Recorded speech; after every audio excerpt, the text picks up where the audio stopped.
All right, go. In 5, 4, 3. That's tomorrow, and that is it.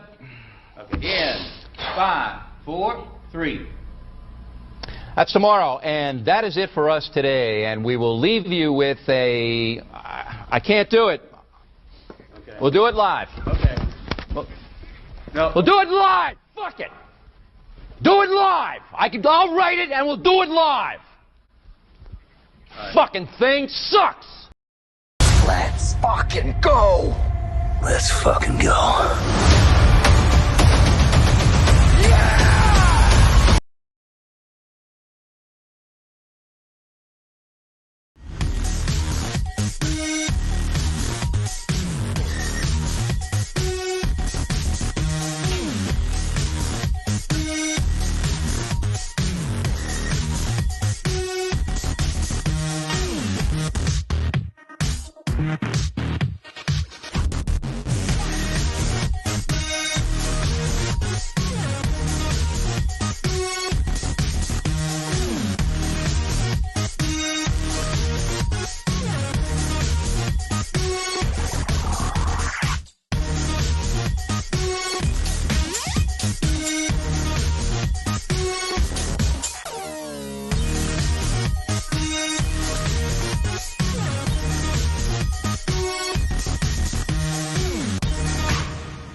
All right, ladies and gentlemen, welcome aboard. It's time for State of the Atmosphere, the pop culture show we do weekly on Joe's Atmosfere's channel.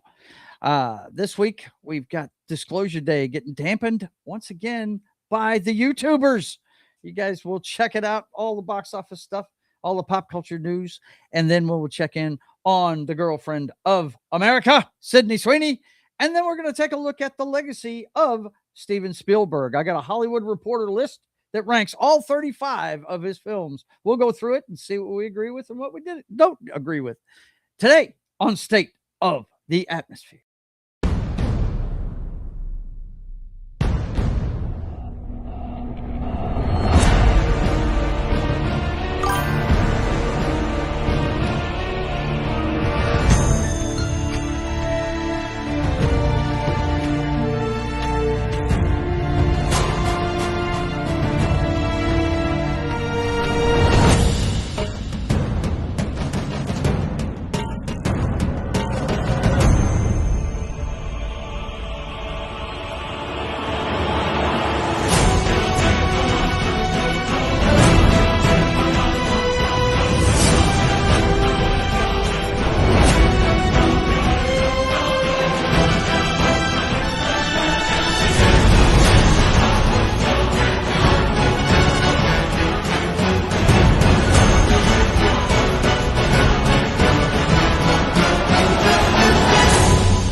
All right, welcome aboard, ladies and gentlemen. It's time for State of the Atmosphere. I am your host, Joe's Atmosphere, and I am joined, as usual, by my compatriots. First, Knock, to my left, your right. What's up, man? How you doing? Howdy. It's good to see you, dude. Good to see you. I know you're very happy being back to work and everything, so I'm sure everything's going good for you. John, how are you doing? You're on a hiatus from work right now, aren't you? Get a little bit slower days, yeah? Or did they start a summer session out there? Oh no, I've still work every day. I just 7 to 4:30, 7:30 to 4:30. Yeah. So I got early hours. You don't have as much troubleshooting bullshit going on, I'm sure, because you're not getting your ear bent by everybody that's teaching out there and stuff, right? That's true, except I've got, let's see, probably about 100 machines to replace over the next few weeks. Oh no! Look out! Yeah, you changing out hard drives, or what are you doing? No, I'm either replacing labs or classroom machines. All right. Okay. Cool. Gotta get rid of them old Macintoshes, you know? Right, dude. You know what? John and I have seen these things start as, you know, I mean, when we used to see computers, it was on television, and they were these big reel-to-reel driven magnetic drive things, you know.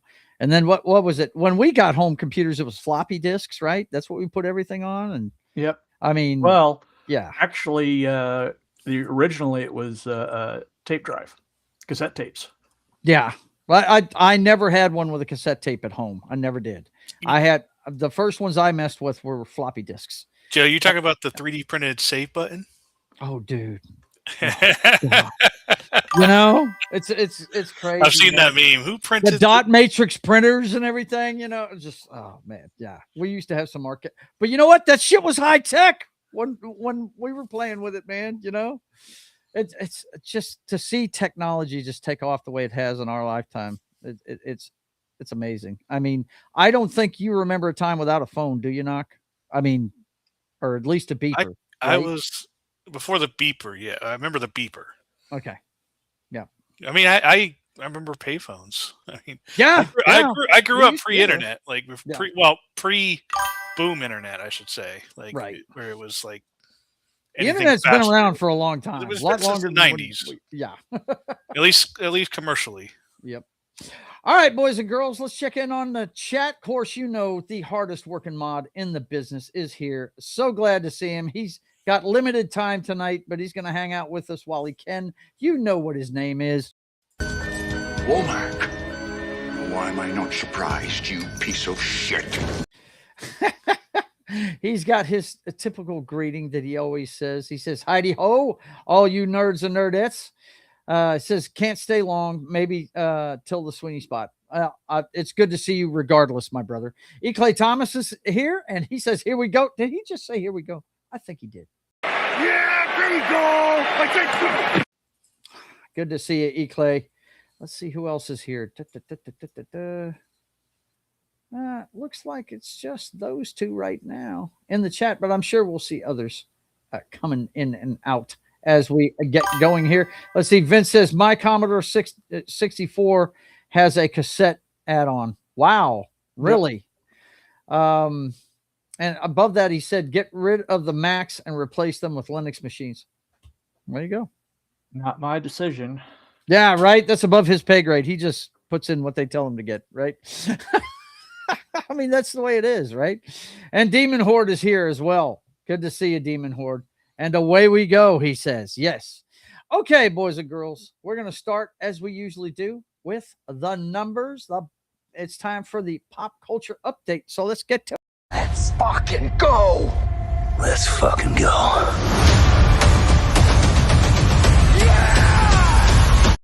And we all know the movie we were looking forward to so much this month came out. And it was kind of, I mean, numbers wise, it didn't do well for a big blockbuster movie by Hollywood. It made $44 million domestically. The Disclosure Day's touchdown with $44 million. Obsession defies gravity in week 5. You'll see what we're talking about here in a minute. Steven Spielberg's UFO movie will be his top opening for an original movie. That is amazing to me. That's got to be without adjusting for inflation. It has to be, because you got to think if you adjusted Jaws for inflation or Raiders, it would beat this movie to death. You know what I mean? If you adjusted it for inflation. While Curry Baker's horror hit is the rare movie to have 4 consecutive weekends bigger than its opening. That is crazy. That is absolutely crazy. Yep. And here's the numbers, guys. Disclosure Day opens with 44.5 million. Obsession is number 2 again with $19 million. It's added, Knock was pointing this out earlier, it's added 168 freaking theaters in its what, 5th week? We're going into the 5th week of this thing now? That's crazy. Yeah, 5 weeks right over here, right? This is the number for how many weeks? 5 weeks it's been out. and they're adding theaters still. Also, Scary Movie added this week. It had a huge drop, but it added theaters. And Back Rooms is still holding its own with double digits. Masters of the Universe took a big dive. Bomb. Yeah, and that's a shame because, like I said last week, I liked it. I thought it was good, but it's not the greatest thing since sliced bread either. I understand that, but yeah, man, that's now. Do we want to go ahead and do our disclosure day talk here and get it out of the way here, John? You want to go ahead and start with that? You want to wait for that? Okay. Yeah. When we get into the Spielberg stuff later, we'll talk about it. Let's see. Just cheat, John. You can make Linux looks like Macs or Windows. You can make them look like it. Anyway, that's the numbers. Now, you wanted to look at something week by week, right? You just click on Obsession. Just click on Obsession. Okay, got it. And then change to weekend, I think it is. Okay. That's going to show everything, though. Is it going to show? Yeah, it is. That's weekend's going to show you everything. How do you get to it? Yeah. There's a way to do There it. it is. Oh, here it is. Yeah, okay, that is so domestic weekend. Okay, domestic weekend. Boom. There you go. That's what I was. Okay, all right. That's what you want to look at. So first, it went up 39% after the first right, week, which movies never do. Stayed dead even the second week. Well, that's an extension. Went up more. That's an extension. Yeah. Okay, that's right. They added a day. Okay, it went up again the next week, and now it started to drop. And look how small the drop is. Yeah. This is amazing. This is truly amazing, man. This must be a great movie. Now you've seen it. Without any spoilers, what do you think? Is it the word of mouth that's making this movie the smash hit that it is? Oh, I believe word of mouth is definitely giving it a lot of legs. I know I went into work today and 2 other people had seen it. Yeah. Yeah. This last weekend. So, yeah. Yeah, it's amazing to me. And I called my buddy that I go see horror movies with right before the show, because I called him last week about it. And we were playing phone tag. It was my turn to call him back. So, but yeah, man, I've got to see this movie. I really want to see it badly. Okay. Next up, we just found out about this an hour ago. Dead at 35, starred in Ring, voiced Lilo in Lilo and Stitch. This is DeVay Chase has passed away at 35. It says here the actress's boyfriend, Roy Hernandez, tells TMZ DeVay died Tuesday from meningitis and an infection in her blood, which caused her to have septic issues and led to her body shutting down. Wow, that's young for that to happen to. Yep. I don't know much about meningitis. Is that a viral thing, or I don't really know. But yeah, man, wow, that's a shame. Of course, this girl is best known for her voicing, right? The Lilo character in Lilo and Stitch, and she was the girl in The Ring, right? She was the girl that came out of the TV set, right? In The Ring. I'm not 100% sure. Not 100% sure. Okay. Let's find out. That's not her right there. That might Yeah. be her. Says, Yeah, that says DeVay Chase. Yeah. That's her. She's the chick. She's the one. Yeah, that's a shame, man. Cut down way too soon. 35 years old. Oh, that's such a shame. Yikes. Other news. Let's see. Now that we've got the bummer stuff out of the way, let's take a look at, let's see. Keely Chow is here. He says, what's going on? And Read by Nature is here as well. That's quite young. Poor thing. Yeah, absolutely, man. It's bad. It does say Samara. I'm not sure what he's talking about. That's the character's name. That's okay. That's the character's name. Okay. Gotcha. I don't think any of us knew except for maybe John, who the character right. was. Yeah. Okay. Next up, Pizza Hut, overtaken by the arrival of delivery culture, will be sold for $2.7 billion. What the hell? Oh man. Yeah, I Who's think buying it? in America, I think it's being taken over by a private equity firm, and then in China, their Yum China brand is buying it or something like that. Wow, man. $2.7 million. Pizza Hut, the 68-year-old chain, has long struggled with growing competition and outdated restaurants. Will be sold for $2.7 billion by parent company Yum Brands. Wow. That's crazy, man. That's crazy. Pizza Hut, now it says out-of-date restaurants. I used to love going to Pizza Hut. They had arcade games in there, and they all looked like old Italian places and stuff. Well, no, because they got rid of most of those. Like I know. Yeah.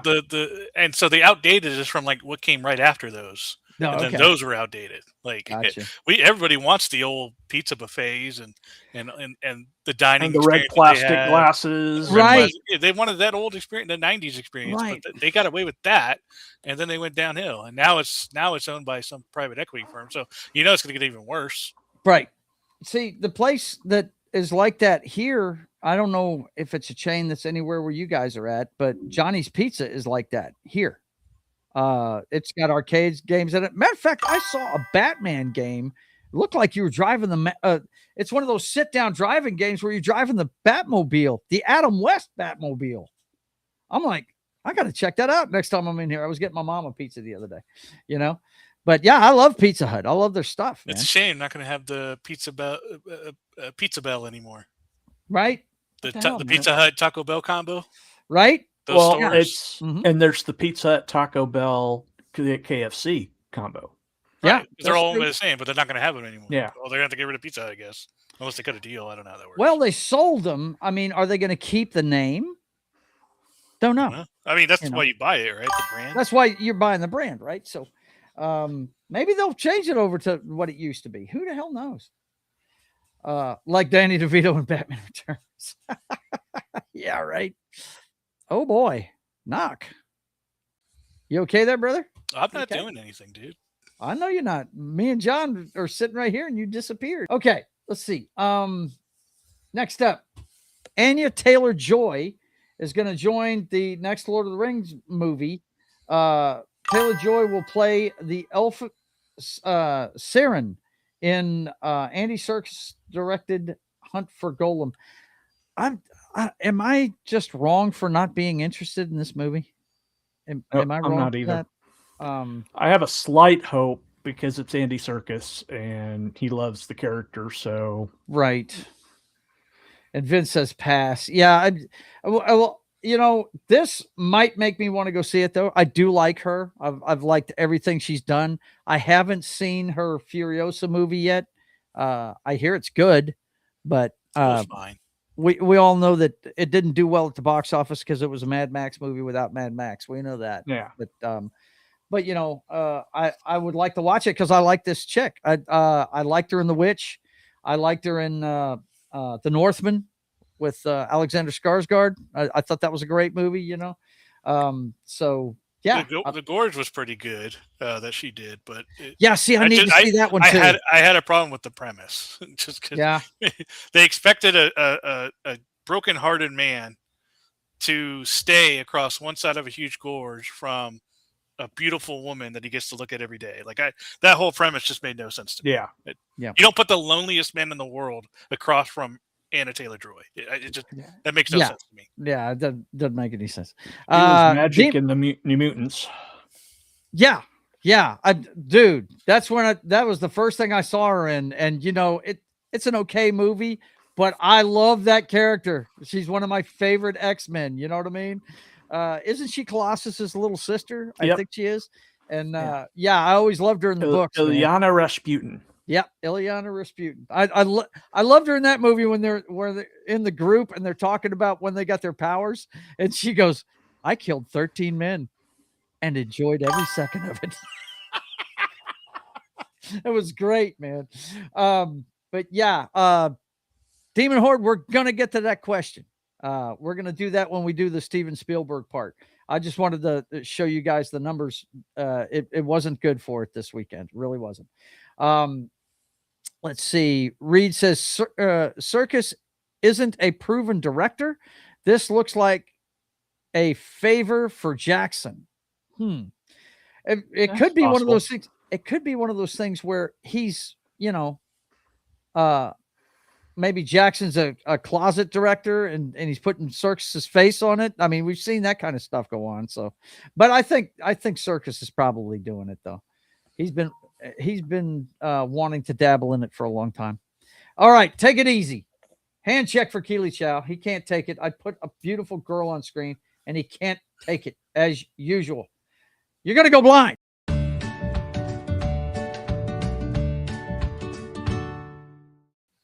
Vince says, got fed up since they turned The Hobbit into a 9-hour bore fest. Yeah. Well, here's the thing about The Hobbit. They're well-made movies. It's not anything I got into because I know the story from the book and it's a children's story. It's not really what we saw in that trilogy, half the characters that are in that aren't even in the story and everything, but guys like Knock dug it. He doesn't know the source material that well, and he enjoyed it. Right? I mean, there's hardly any source material, so I don't care about the source material. Yeah. You said it's a children's book. I don't care that it's Right. I understand. That's what I'm saying. We've talked about this before, Knock and I, and he enjoyed it a lot. So I mean, I've rewatched it more than Lord of the Rings. Really? Well, see, I don't know about all that. Lord of the Rings is their chance. But I've watched Lord of the Rings a lot, so yeah. This is their chance to make up for the glaring mistake that Peter Jackson made. Which is? Not including Tom Bombadil. This is true. It'd be cool if they put that in there because, that's the one thing that's missing out of the Lord of the Rings is him. Yeah, absolutely. You're right about that. I know who that is. I think they tried to ham-fist him into the Rings of Power, didn't they? Somewhere in there. I think they did. Oh, I don't know. I haven't watched it past the first season. Mean, I'm just telling I can't say 100%, but I think they tried to put him in there. He's a character that's in the books that's pretty cool. Really popular. Yeah, he's very popular. Yeah. Let's see. Which Jackson, Michael or Tito? Let's see. Serkis has directed a bunch of movies. What I mean is a few have wowed audiences. Few of them. I got you. Well, as long as it's better than that Gollum game. Oh yeah. Anything could be better. Anything's got to be better than that shit. No, if they put that same creativity in the movie, then it's going to be awful. Yeah, it's going to be pretty bad. I could explain Tom Bombadil to you in terms you can understand. Tom Bombadil is the Boba Fett of the Tolkien universe. Yep. That's him. That is him. He is cool. He's a minor character that everybody falls in love with. Yep, absolutely. Okay, next up, we've got, if you're into Funko Pops, get your hands on this one. They've got a limited edition collectible fan scramble for Nick's Funko Pop championship figures before pre-order closes. Yikes. Check it out. Let's see. You can pre-order at fanatics.com through June 29th. So that's the end of the month. Oh, they're already sold out. Yeah, I would imagine they are. Scalpers go crazy with this stuff. Yeah, they do. They do. But this is what you're going to get, right? You're even going to get a little NBA trophy. How you like that? Very cool. I'm not a Funko Pop guy, but I know a lot of people are out there. So I figured I'd clue you guys into this one. I guess that's as close as San Antonio is going to get to the trophy this year. Oh, yeah, right? They only won one game, I think. Didn't they? Yeah. The Knicks came pretty close to sweeping. It's not my sport anymore. They don't play the same sport that I watched when I was a kid. So, yeah. I don't have anything to do with that. I quit when Jordan retired permanently. I quit when he retired the first time. Well, that first series after he quit was my favorite because I went and watched it with my dad when the Houston Rockets swept Shaq and the Orlando Magic. I loved it. It was nice of him. Thank you for retiring for a couple of years, Mike. Appreciate you. Let's see. More trash for the landfill. Yeah. That's crazy. Let's see. Does it come with a burnt down New York diorama? Yeah, those people got ignorant during that friggin' celebration for that friggin' win, didn't they? God, they were burning buses and shit. Doubles. Demon Horde says doubles. Okay, next up. I had to bring this up because, my God, nobody's going to go see this movie. I can tell you that right now. Sean Penn to direct timely movie next. A reteaming with Warner Brothers on story of January 6th Cop with Bradley Cooper in talks to star. Oh, shit. Gee whiz. Do you think it's going to be make the people that ended up in the Capitol on January 6th look like complete bad guys and all that good stuff? I'm pretty sure with this guy directing, oh boy. No telling what kind of slant that movie's going to have, huh? Yikes, man. Yeah, it's going to be a shit show, that movie right there. Good Lord. And it's definitely not going to be anywhere truthful. So, no, that's what I'm saying. And it'll probably be Oscar bait too. Oh yeah. Yeah. It'll be all over the Oscars like One Battle After Another was. You know what I mean? Everybody total loves fabrication of shit. And just come on, give me a break. I only watched the Harlem Globetrotters games. Yeah, there you go. That's good stuff. All right, let's see. Next up, Mark Hamill is rearing his ugly head again. Mark Hamill joins Peacock's Twisted Metal for season 3 as spoilers father. Okay, whatever that means. I don't know what that means, but because I don't know anything about this game. I know it was a popular video game. I do remember that. I never played it, but from what I understand, the show is good. I've heard nothing but good word of mouth from people that have seen it, and it's got Anthony Mackie from the MCU. He plays the Falcon in it, and he's in the show. If he's not playing Sweet Tooth's father, which is the clown, dressed as either Joker or his character from Flash, right? The trickster. They will have missed. Yeah. The trickster. Yeah, they will have missed a golden opportunity. Huge opportunity, right? Yeah, absolutely, man. Have you watched this at all, John? No, I haven't. You haven't? No. Okay. I haven't watched it either. I guess one of us needs to watch it so we can comment on it. I don't know. By the way, I've been turned off on Anthony Mackie for a little while now. Demon Horde says Twisted Metal is very good, so I hope it'll be good. Well, that's great. That's great. Look, Mark Hamill can act. That's for sure. He's a great Joker voice on the fucking animated DC shows. He was good in the Star Wars. I mean, the guy can act. He's just a butthead when he's not in front of a camera. Yeah. By the way, Joe, I wanted to check the Knicks championship final, the Funko Pop figures. Yeah, $100 for that. Yeah, $100 for that set. Wow. Okay. And they're still taking orders or not? Yeah, it's still there. Wow. I had to search for it, but yeah. Yeah, that's about what they are, because they put out like an NFL one for the championship teams if they're a decently popular team. Yeah. Let's see. Okay, next up. What do we got here? Oh, yeah. Of course, the World Cup's going on. FIFA World Cup kicks off strong with over 20 million viewers for Mexico-South Africa match. I was watching last night. You know, we always go out for Taco Tuesday. And, of course, with the Hispanic folks, football's a big thing, you know. What we call soccer here in the States. They call it football. And they had the match on between Iraq and Norway. I was watching that last night. And Norway was beating them pretty good. But I didn't get to see the whole thing. But this is a huge sporting event. It's being played all over the world. The tournament's being played all over the place. Well, it's just in the Americas. Yeah. Not all over the world. But that's some pretty good numbers for The World Cup. Either one of you guys interested in it at all? I'm not interested in it because America never does well in this thing. Actually, we won our first match since like our 10th match since 1930. Yeah, it's in the World Cup. So he just made my point for me right there. We're not very good at this. I will.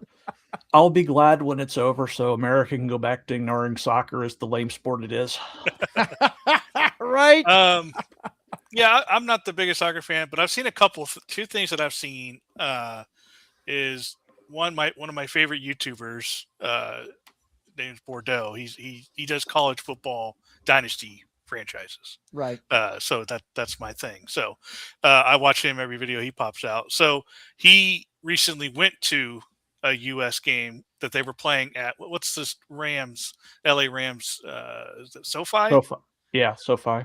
They were playing that soccer game at SoFi. So he did a little vlog of him going to the stadium, and it was his first, USA soccer game kind of thing. And so that was pretty cool to see. And then the other one was a guy from, I forget what country it was. It was like something Verde. Okay. And the goalkeeper blocked like 27 field kicks or whatever goals. Mm-hmm. Wow. And so the game ended up tied 0-0 because Right. I guess their offense sucks too. Because I mean, Right. but his follower Sounds like count, the goalie was doing work. yeah, his follower count went from like 20K to like over 1 million after that game. Wow. What? What is going on there? How's it going, girl? Doing all right? Yeah, they say hi. They want to know how you're doing. Doing thumbs up. That's what I'm talking about. Yes. All right. Let's see. Yeah, the only thing I like about the World Cup is watching all the videos of all the foreign people that come to America and go, wait, this isn't what I thought it was. This is great. Yeah, right. Let's see. Demon Horde's over on Rumble as well. And Gap after dark is here. Good to see you, my friend. Good to see you. I am going to mute that. There's, of course, we got the Scandinavian area that had Kansas City barbecue for the first time. Really? That is pretty, the culture shock that people are getting over here. I've seen a lot of those videos too.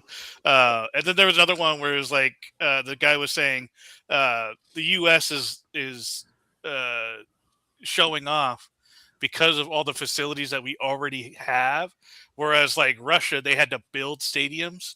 Here, we already have all the stadiums that they'll ever need to play because they're everywhere. Yeah. Like, do you want to play at a high school stadium? Go to Texas. Yeah. And you'll have plenty of seats. Plenty of seats anywhere. Yeah. High schools, man. High schools have stadiums better than most major cities. Yeah. It's crazy. I am pissed off that they call it the Kansas City Stadium. It's not. It's fucking Arrowhead. It's Arrowhead Stadium, damn it. Oh, did you guys see that they had to cover up the Levi sign? I saw that this week too. Did they? For at Levi Stadium, they had to cover because Levi is not an official World Cup sponsor. Get out of here! Cover up any signs. I forgot all about that. They had to cover it up on the outside and just a big old white drape over it. Any sign of Levi in the stadium, they had to cover it up just for that game. Damn. Yeah. Hey, but you're not the first person to say that, Vince. Somebody brought that up last night during my gaming stream, and I'll tell you exactly what I told them. Yeah, rugby's a real sport for sure, but if you think those are the toughest guys, it's those dudes with the ice skates on that hit each other at 50 miles an hour going into a wall. That's the toughest dudes in sports. I'm sorry. That's all there is to it. Let's see. It has been nice seeing all of the people connect with the Americans. Yeah, absolutely, man. Sports for real men. I hear you. No padding, no pansies. Yeah, that's for sure. That's for sure. And you know what? A lot of people have argued taking off the pads in football would really change the sport. People wouldn't be running at each other at 100 miles an hour. You know what I mean? If they played it the way we used to play it on the practice fields and stuff. That's why they've got flag football now. Right. That's why they got flag football. Or if you want to drop the L, that would be more appropriate. Right. Matt is here. How's it going, buddy? He says, Howdy, the European mind can't comprehend the barbecue variety across this country. No doubt, man. It tastes totally different in Texas than it does in Missouri. No doubt. There was a video, I think it was the last couple of years. It wasn't anything recent, I don't think. But two like English guys came over and they tried someplace in Texas, and they had a rack of ribs, and one of them had picked up some silverware. And like the owner came over and was like, stop. You do not use utensils for this. You pick it up with your hands. Right. And you did. I'm sorry that I let you get that far. And they were like, oh, man, okay. Didn't know that. So it's stuff like that that cracks me up. So, hey, man. Demon Horde says, you mean the Canadian military, a.k.a. hockey players? Yes, that's exactly who I'm talking about. Those guys are tough, man. Okay, next story. Oh, go ahead. Barbecue tastes different across the state of Missouri. Yeah. St. Louis barbecue tastes different than Kansas City barbecue. Yeah. That's a fact, man. That's a fact. Next up, Fox to buy Roku in $22 billion deal. Together with Tubi, they would hold the third largest share of U.S. television viewership. That's wow, man. I didn't know they had Tubi too. They already got Tubi? The Fox did? Isn't Fox owned by Disney now?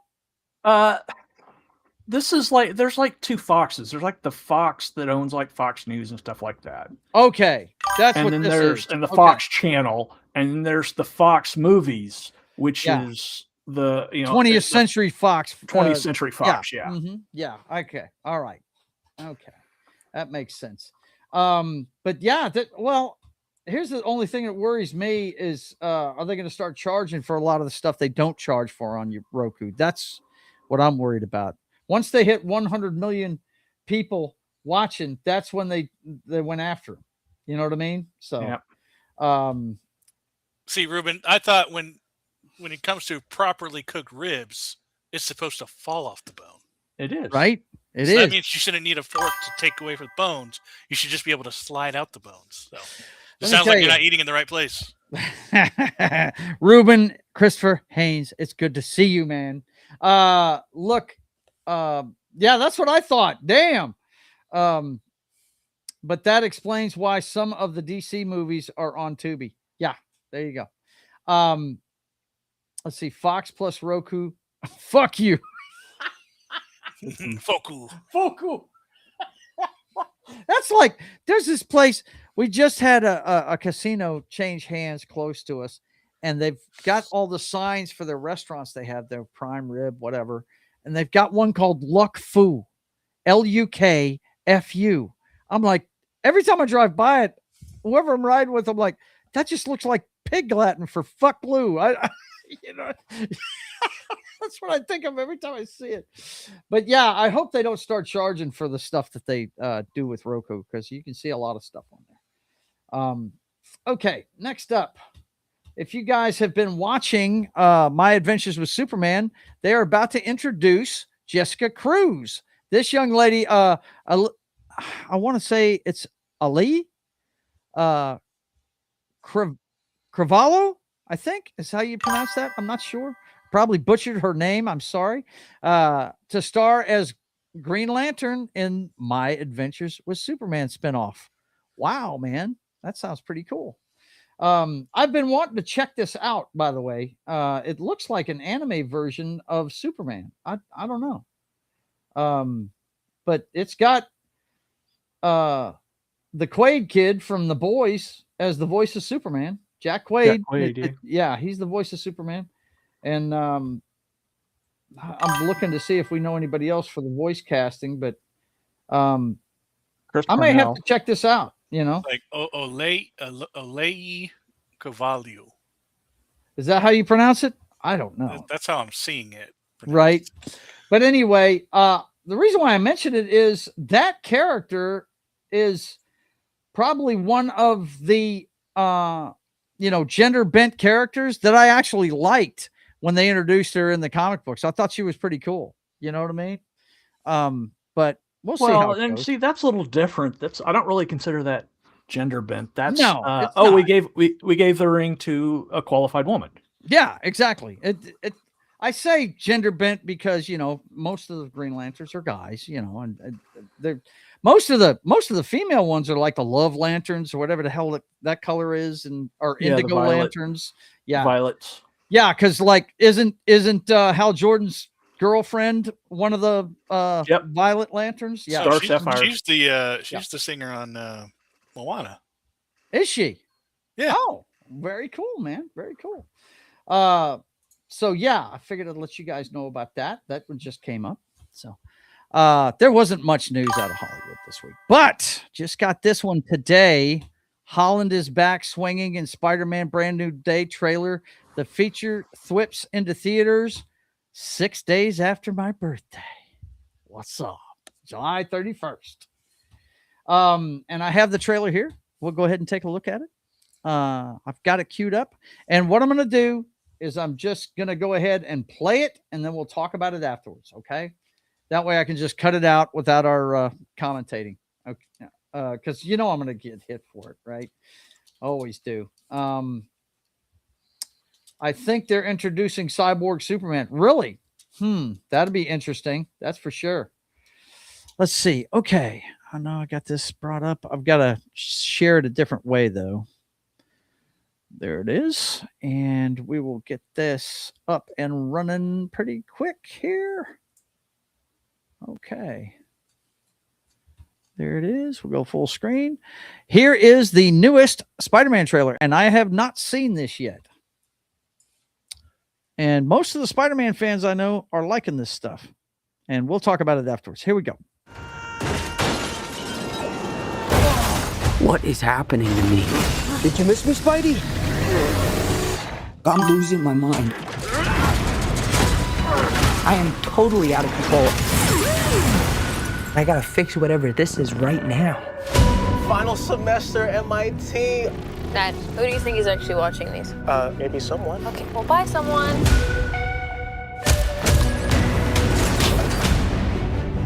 What the? Dr. Banner, you found a way to suppress mutating DNA, right? If you see me with this stuff, run. So could you get rid of the bad aspects but keep the good? How would you decide what parts of nature are good or bad? Sorry about that. You're not one of my students, are you? It appears we're faced with a threat we can't control. One we can't even see.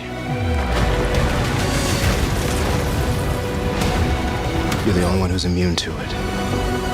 You're the only one who can sense it. And what do you think they're looking for?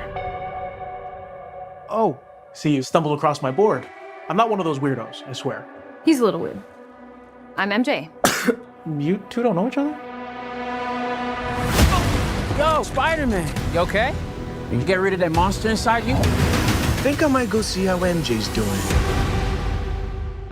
You're not gonna get away with this. But he might. I didn't know you could get that big. Whoa, hey! But you're in danger. You just have to trust me. Fine. This whole thing can get really scary. Who the hell is that? Who the hell are you? Frank, please. I don't have anywhere else to go. By the people who love you. Just gonna let him go by himself? Love you because you're you. If you're gonna do something, you better do it now. Never forget that. No matter how powerful you become. I miss you, mate.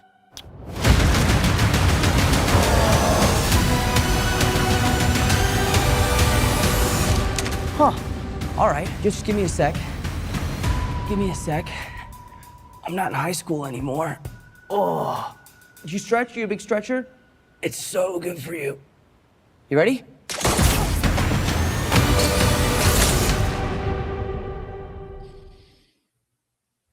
Okay. Thoughts. Go. So day of fatigue is real. I as soon as I saw them swinging, I was like, oh, this is a perfect opportunity to get rid of her and put somebody else in. They're not going to do it. Oh, man. But, I don't know, man. That's because it's Tom Holland's wife. That's why she's not going anywhere. I know that she's not going anywhere. Yeah. real quick before we get going on the discussion on this, let's talk about this right here. Wasn't Cruz one of the lanterns that Van Schreiber created? I'm not sure. I'd have to look that up. Do not know. I know he's drawn her before. That's for sure. Let's see. Oh my gosh. Fuck Headquarters 2005 is here. He says, here we go. I forgot my name. LFG with the clip. Well, let's just get it all out of the way. First of all, his name is not Fuck Headquarters 2005.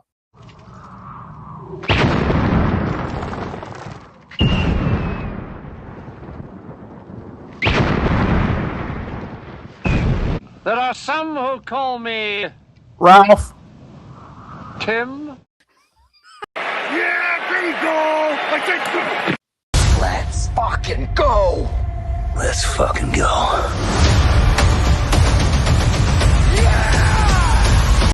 That's awesome, John. Good to see you, Tim. Good to see you, my friend. Let's see.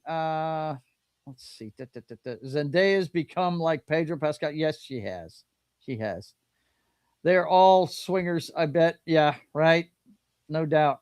Need to check if it was in the main timeline where Peter fully mutated and was born again with more powers and organic web shooters. Yeah, that looks like what they're leading into. And this is we'll see. We'll see. There's stuff in here I like. I like the fact that he's not Tony Stark's ward anymore. He's not Tony Stark's Robin. I do like that. He's back to being a more grounded, friendly neighborhood Spider-Man. Don't know much about the villain we're seeing here, the one that can move from body to body and stuff like that. Don't know who that is. I really don't. That's not one I know. All of this looks like newer comics to me. I remember him mutating and getting like 8 arms at one time, or 6 arms altogether, I think, in the comic books. But I don't know. We'll see what happens. But I was so hoping that they would lean towards a new girlfriend in this, but no, they're not doing that. They're going to try and get those two back together and stuff. But Knock, any thoughts about this? Not really.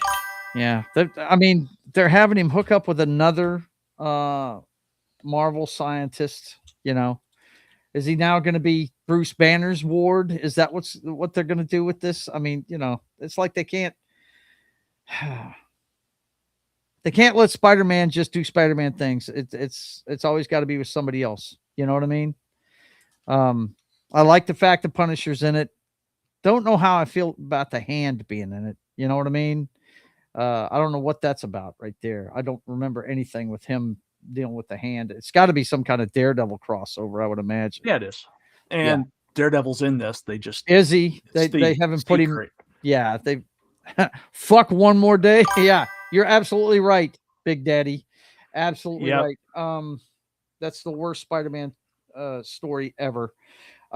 6 arms in the main timeline, issue 100.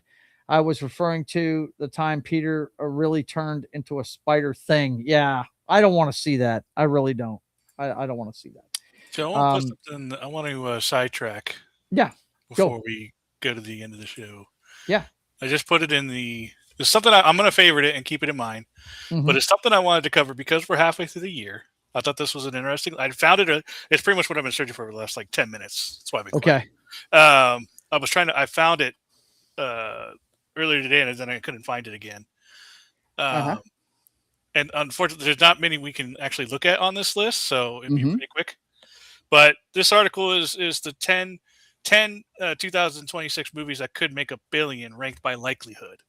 Okay. I thought this would be pretty cool to check out real quick because only 2 of them in there have actually been out. But at the end of the year, it'd be cool to swing back around. Yeah. And see what. I'll definitely favorite that right now. I got to favorite it too. Yeah. So I'm going to forget, but I thought it'd be cool to check it out real quick. And sure, absolutely. And we don't if Spider-Man was really mutating in this movie, yeah, his spinnerets would not be in his hands. Yeah, right. Be in his ass. That would suck. Yeah, number 10. I don't think this is going to make $1 billion. Yeah, I think it starts with I'd the love most for it likely. to, but I don't think it will. I mean, none of them have made. Doom Part 3. Minions won't. I'd love to see it, but it's probably going to go like 800 to 900. Yeah, it's going to make a bunch. But Michael, it's creeping up on it. We'll see at if it makes 911 million or something like that. So I don't know if it's going to make it unless they do a re-release. But who knows? In 10 years, they'll re-release it and it'll make a bill. Oh yeah, it will eventually. Yeah. 42%. This is why I wanted to show it, because I saw this on it. 42%, and it tapped out at what, 365 mil? It's not good. It's gonna lose money. It's gonna lose money. No you can't see it because of the font, but it's actually 4.2%. Yeah. The Odyssey. I don't know if this one will make $1 billion. I don't think it will. The only thing got going for it that it's happening during the summer. Right. If it makes, this has the potential to do it. Surprised. This has the potential to do it. But yeah, that'll be close. But you know what's going to keep it from doing it? And I hate to say this because I like the guy and everything, but Dwayne Johnson. That could be the reason why it doesn't make, because for some reason he's huge giant body, itty bitty head. Right, itty bitty head. But my point being, he is box office poison. His stuff does not do well. It does great on streaming, but man, his stuff in the theater does not do well. This is going to make $1 billion. Yeah, we'll find out. Come out pretty sure this one's going to make this comes out this weekend, so we'll find out pretty soon how well pretty it's quick. I think it's going to fall short. This one has made $1 billion. This one did make it. It did make it. Yep. That's not going to make it. I don't know. Yeah, dude. No Way Home made 1.9 billion. 1.9. Yeah, but No Way Home had all 3 of the Spider-Man in it, bro. It didn't have one of them. It had all of them. And all the villains. I mean, they didn't bill it as that, though. What? They didn't. Remember they cut them out of the commercials. It was the worst. It was the worst kept secret in fucking Hollywood. I'm we just all saying. knew. I'm just saying. Okay. I don't think it's going to make it. Doomsday will. That will make $1 billion. That barely. That'll barely make $1 billion. Yeah, really? But it will do $1 billion. I don't think Brand New Day is going to make $1 billion. I think it's going to top out at 850. Yeah. This one could, but like I said, Dwayne Johnson.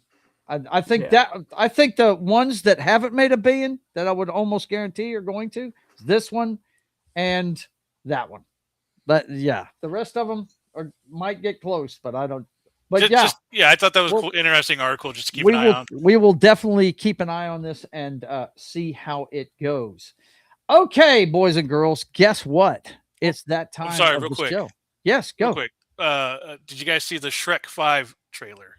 No, not the trailer. I saw pictures from it. I saw the trailer. Now, me personally, I'm not understanding the hatred towards the animation. Apparently, it's awful compared to what it used to be.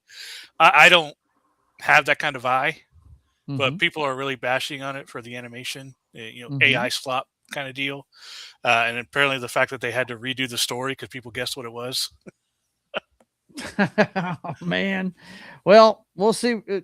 Dude, Shrek is bankable, man. And by the way, when it comes to trailers, that's not a finished product. That's for sure. So we'll see how. And Zendaya's in it. Check it out. Mike What? Myers. Say that again? Yeah, Zendaya's in it. She's the daughter.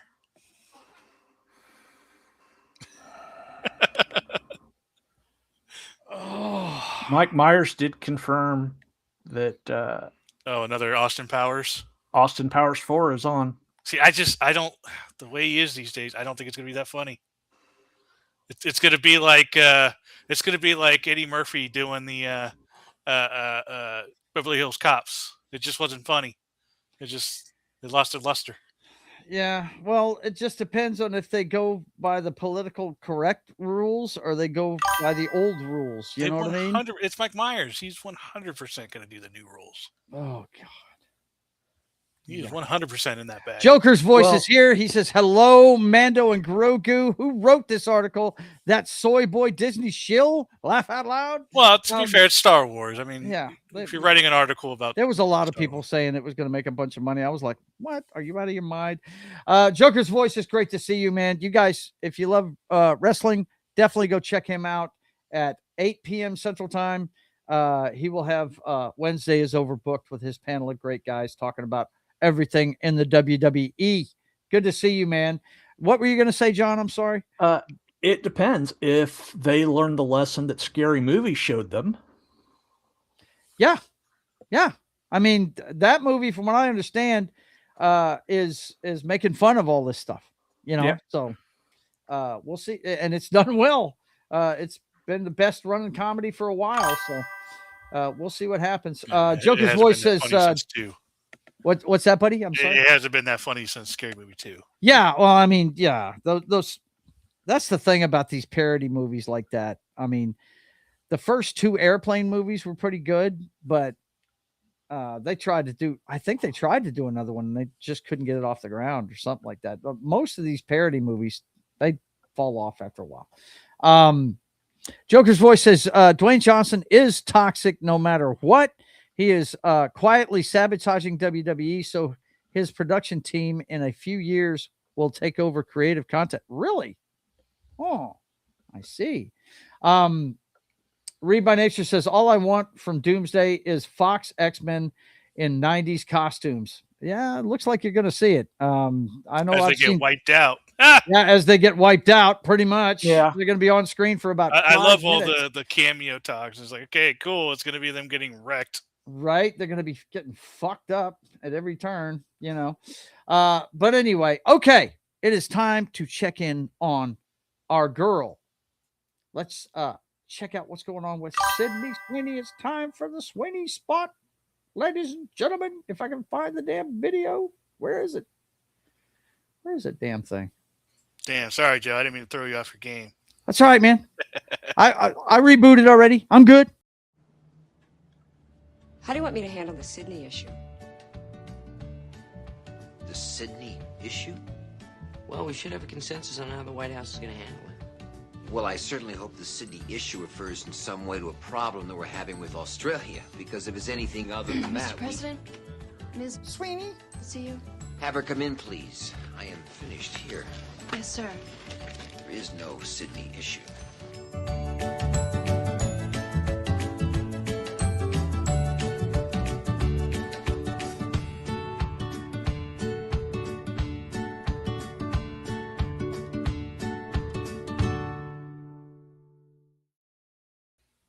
And real quick before we get to Sydney, Gap After Dark says, if you if Hollywood wanted more movies to bomb, they should just put Jared Leto in each of them, even if it's a cameo. No doubt.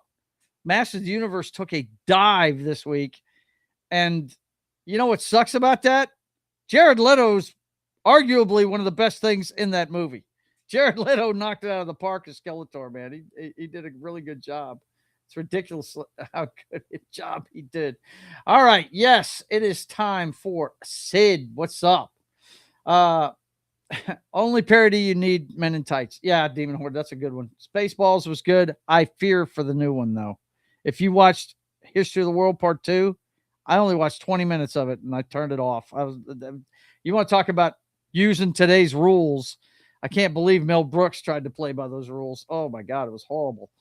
Let's see. Okay. So, oh my God, really, Keely? Yeah, I know it's Sydney Sweeney time. We got ducks, guys. We got ducks on the pond.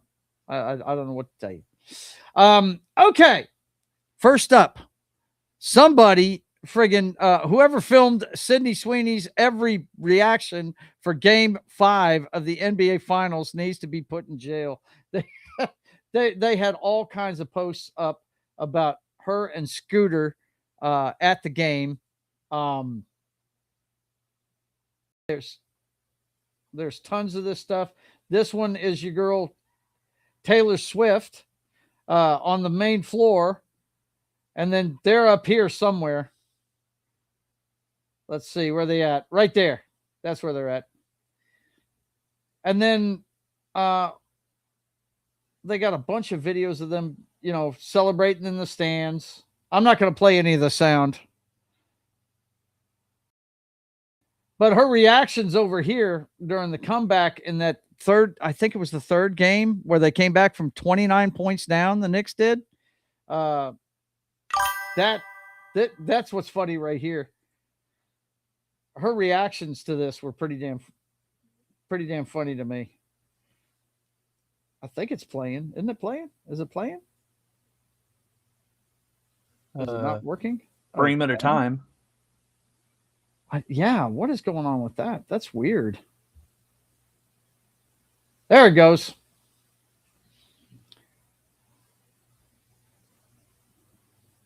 She's dropping a lot of F-bombs. Yeah, Ben Stiller got some pushback because of these games. Really? Why? What did he do? Well, he was doing like an after-game interview or something, like before or after game. And he's talking about how he got the seats for free. Oh yeah, he did. Yeah, I and heard people are like paying like $6,000 for. You're not supposed to say that, man. Come on, bro. Dude. Yeah, but I mean, some guys are there like who is this, Spike Lee or whatever? He's always at those games. Yeah. Well, apparently he can go on he can actually go onto the court and not call for it. Yeah, and tell the referees to call a foul. Yeah, hey, I've seen those clips. Yeah, she's all smiles now. Honestly, I was kind of rooting for the Knicks to lose just because of how shitty their fan base is. Right. And the amount of shit they were doing to Spurs fans. Mm-hmm. Yeah. Well, it became obvious that New York didn't know how to handle their high, that's for sure, because they damn near burned their city down. Freaking ridiculous people. Connie Cleary, it's good to see you. How you doing, darling? Let's see. Next up, Sydney Sweeney is rumored for Marvel's X-Men reboot. Who do you think she could be playing? This is a rumor coming out of My Time to Shine. Hello. And they've been pretty spot on with a lot of their stuff. So that's why these people are talking about it. John, you said something pregame about this. What was it you said about it? If they don't have her playing Emma Frost, it's a failure. Yeah. Yeah. I could see that. Yeah. We're already waiting on Power Girl. So, Right. Well, that's DC though. That's a different property, man. That's a different property. A kid was looking up at her in that picture like, got milk?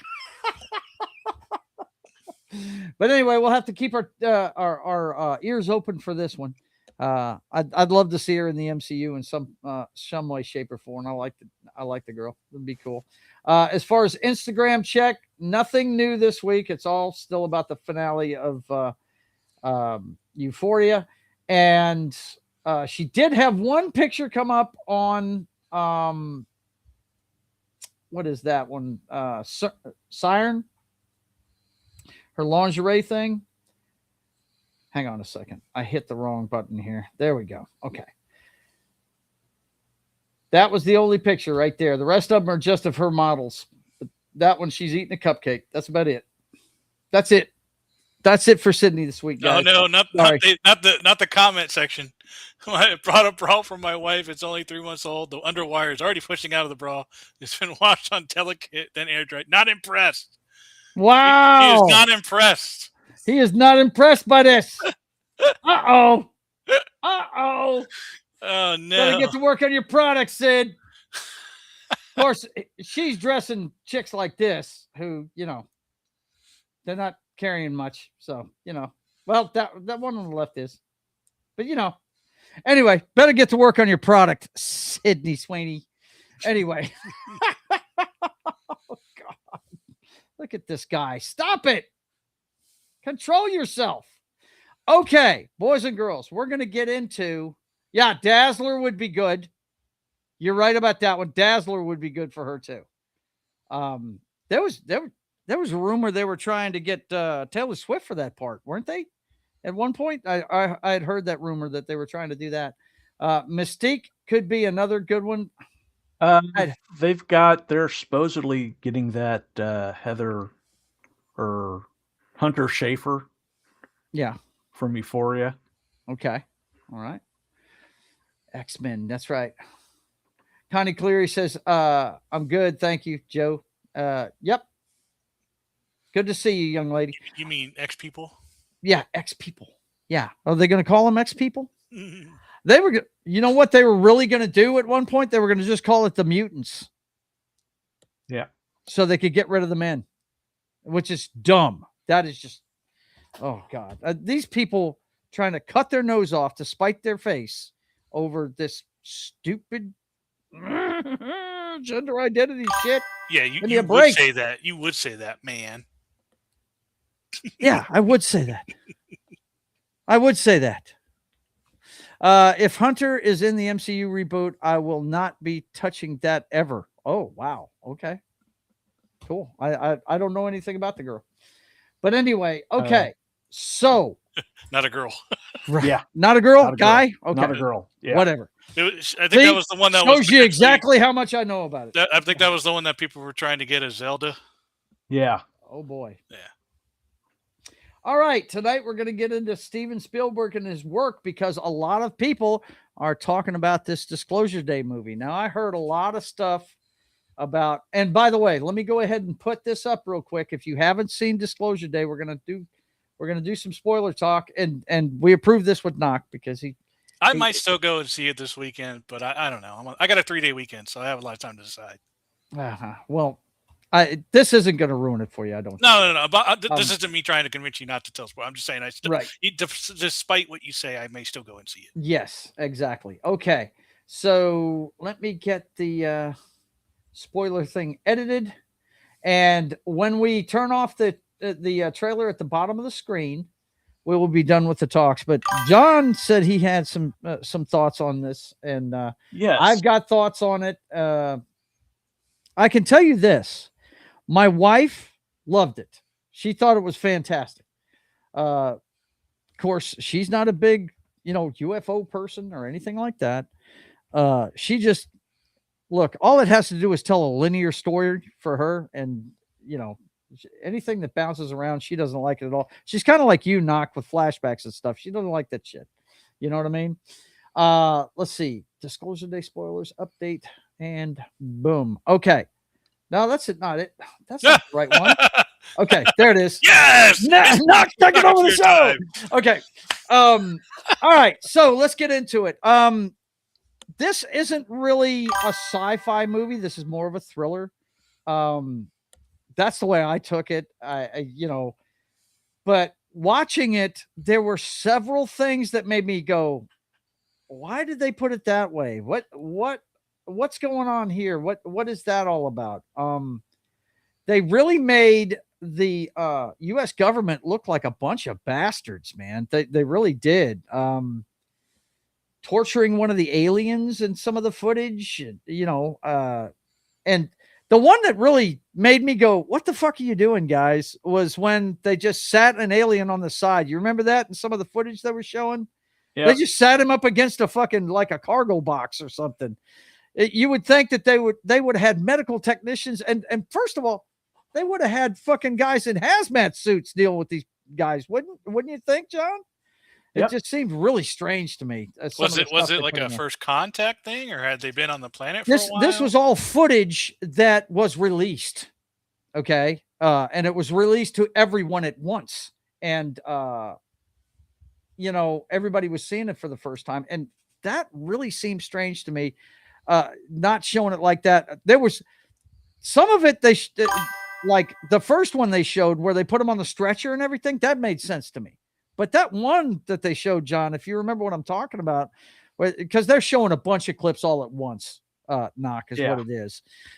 Because, the hackers do a big data release to the entire world. It's at the end of the movie too. So, and when they just leaned the alien up against a fucking cargo box, I was like, and he was just sitting there like this, like he was a homeless person or something. I was like, what the fuck? What is this? What is that? But they also had cool shit though. That one with the fucking, from the fighter jet's perspective of it flying past that fucking triangle ship.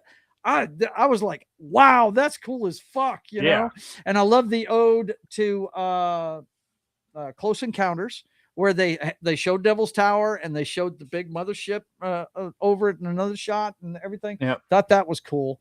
But Coleman Domingo, when he's talking to what's my man's name, the British actor who I love, by the way, the guy that's the antagonist in this movie, Colin Firth, when they're having their face-to-face, when he says this 79-year terror campaign has to end.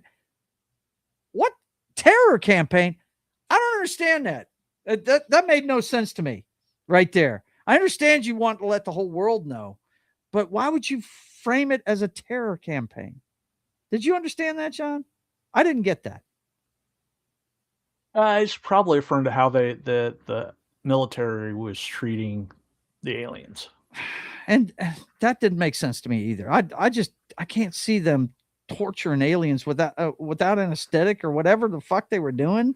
That made no sense to me. But the main thrust of the movie. Yeah, what are they, Germans? Yeah, right? What are they, fucking Yazis? And that's what, John, am I wrong? That's the way they were portraying them. Yep. It was really fucked up. But what I did like about it, I did like Emily Blunt in the movie. She's great in everything she does. She's fucking awesome in this. Wyatt Russell plays her boyfriend, who is he's got to be an artist because he's totally clueless, right? Yeah. Plays the guitar and everything. And she's a weather girl she's trying to do other things other than weather. She's trying to become a bigger anchor. She keeps moving, trying to get another better gig. The guy I didn't like was the dude. He came off like a goof. The guy that got all the information. I was like, man, yeah. I don't know if it was the writing or the way the guy was acting or if it was Spielberg directing him to act that way, but he just, like when he went to go get his lady out of the fucking house and he was hitting the tree with the car and everything. I was like, this guy's retarded. What the fuck is he doing? But, yeah, overall, I thought it was okay. I didn't think it was bad. I didn't think it's definitely not his greatest movie. If I was going to rank his alien movies, it would be Close Encounters, The Measuring Stick. That is still his best movie he's ever made. This one, it's kind of a merging of fucking, of E.T. and Close Encounters, but with a more of a thriller aspect to it. I mean, there's definite consequences going on here. This guy's trying to release things that some really influential people don't want out there, right? And I thought it was a decent thriller, but he's got insane, crazy things going on in this movie that just make you scratch your head. Why did you put it this way? Why did you do that? You know what I mean? That kind of thing. But as he always does, he has great action pieces in the movie. The part in the fucking warehouse was great. The part with the train was really good. I don't know if a car would hold up like that, especially built today. I don't think it would hold up that long, but it was a cool scene. It was cool. But yeah, would I say you got to run out and see this in the theater? No, I would not say that at all. But it's not as bad as other people are saying it is. I don't think it's bad. I think he definitely made some slip-ups in the storytelling. But if he's trying to portray our government as a bunch of Yahtzees, well, then yeah, he did a good job in it, and it looks stupid to me. It doesn't make any sense to me at all. But you had some things you wanted to talk about the movie. Please. All right. I have a list. Okay, go. First of all, before the movie came out, Spielberg's running his mouth saying, "Oh, this will make Christians question their faith." Yeah, now okay. I'm glad you mentioned that because I wanted to say something about that. How can you say that when one of the major characters is actually reinforcing the faith of the character? That makes no sense. Yep. That made no sense that he said that because it's either that or it's a bait and switch by him. Because you remember because my wife just grabbed me when the nun said it really looks like a big waste of space if he just made it for us, you know? Yeah. And she just grabbed me by the arm and she said, "I've been saying that forever," you know? I think that's why she liked the movie so much. And Anyway, most go ahead. Christians wouldn't have a problem with it because it says No. specifically in the Bible, like she said, on this earth. On this earth. We were made in his image on this earth. And we are omnipotent on this earth. Yeah. Doesn't say anything about other planets. No. No. Yep. Anyway, go ahead. First of all, that I just want to get that out of the way. Yeah. I got a question. Do aliens only go to the United States? Yeah, right? Right? What about the rest of the world? Yeah. Well, you know, because I'm sorry. Apparently, they're only going to the United States because the rest of the world has no idea what's going on. Yeah. So they've never been to Russia. They've never been to China. Mm-hmm. Even though we know that's BS because in ufology, they're seen all over the world. Yes, they are. Yes, they are. And let me address this one real quick before you continue. This is one of the things that I wish they would have had more of in the movie. They barely grazed this subject. The two things I really wish they had more of was the religious aspect, and it wasn't World War III was going on. We were on the brink of it. Okay. Yeah. We were on the brink of World War III at the beginning of the story is what's going on. But they don't I've got that really as a tell us point how that's too. going or what's going on with that. And you want to address that too. Yeah. Yeah. But we're not at war at this time, but it's building. No, not yet. Mm-hmm. We had just gone to like DEFCON 2. Right. Number 2. Obviously you can tell this is a movie where Spielberg wears his politics on his sleeve. Yes. Hence the fact that the keeper of all of the UFO knowledge is a corporation. Yeah. Mm-hmm. And the corporation's calling the shots of the government. Yeah. They have a meeting where there's the joint, the head of the Joint Chiefs is there, the head of the FBI, every government agency is in the room when they're having the meeting. Yes. Yes. Mm-hmm. All right. So I mean that it's obviously it's the anti-capitalist stance of his, which is dumb. Yeah, you wouldn't be as rich as you are without capitalism, you goon. Anyway, yeah, go ahead. I know. Well,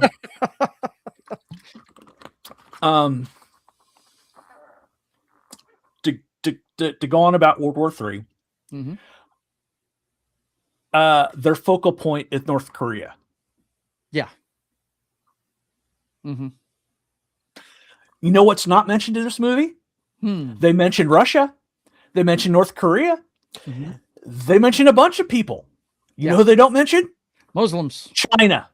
China, they don't mention them either. No. Because Spielberg wanted to show the movie in China. If they would have mentioned China, he couldn't have played it in. Oh my God. Yeah. So that's the only reason why. But in realistically, China would probably be a bigger threat in this in this scenario than Russia would. Exactly. Yes. Okay. Next. All right. Next, the main antagonist, or not antagonist. Yeah, not the protagonist. Yeah. No, the protagonist, the kid. Okay, the kid. Yeah. Mm-hmm. The Okay. dumbass. I like the dumbass. Yeah. Okay, this kid's a hacker. Yeah. Because the whole thing was these aliens gave these two kids gifts. I got one question. Did he break into a mainframe?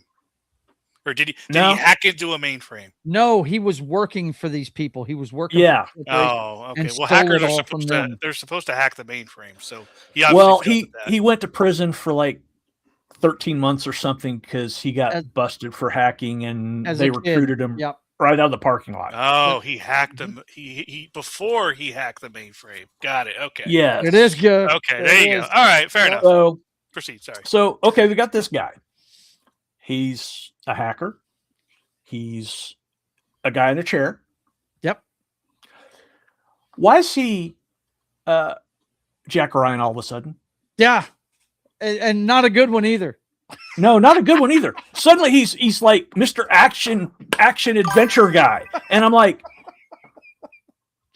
yeah, it was kind of dumb. Yeah, he kept look, and what I'm telling you, when he's trying to break his woman out where all those guys are, and he steals one of their cars and hits the trees and shit, I'm like, dude, I can get through that. Okay, okay, yeah, that would be believable if he was just a schmo. Right. Mm-hmm. Except he's action guy, and the rest of the time he's driving like he's been into the FBI's defensive driving school. Right. Mm-hmm. Yeah. Yeah. You know, it doesn't make any sense. Yeah. Go ahead and wrap it up. You don't know. The other thing is this story. Yeah. Also, this is the laziest story I've ever seen. You know why? Why? Because all you have to do is go to any conspiracy website, UFO conspiracy website, and that's it. The government's been hiding aliens from us. They've been studying their technology. They have dead aliens on ice. That's it. That's nothing new. You just went to a UFO website and okay, well that's the plot. Yeah. Yeah. All right, I'm done. Yeah, it's cool, man. It's cool. But more I think about it, more it pisses me off because I'm like, yeah, I understand. Spielberg has a legacy, and he just dropped the ball. Yeah, he did drop the ball on this, and that's why we're going to look at his legacy tonight of movies and take a look at this list. But now I want to see it more.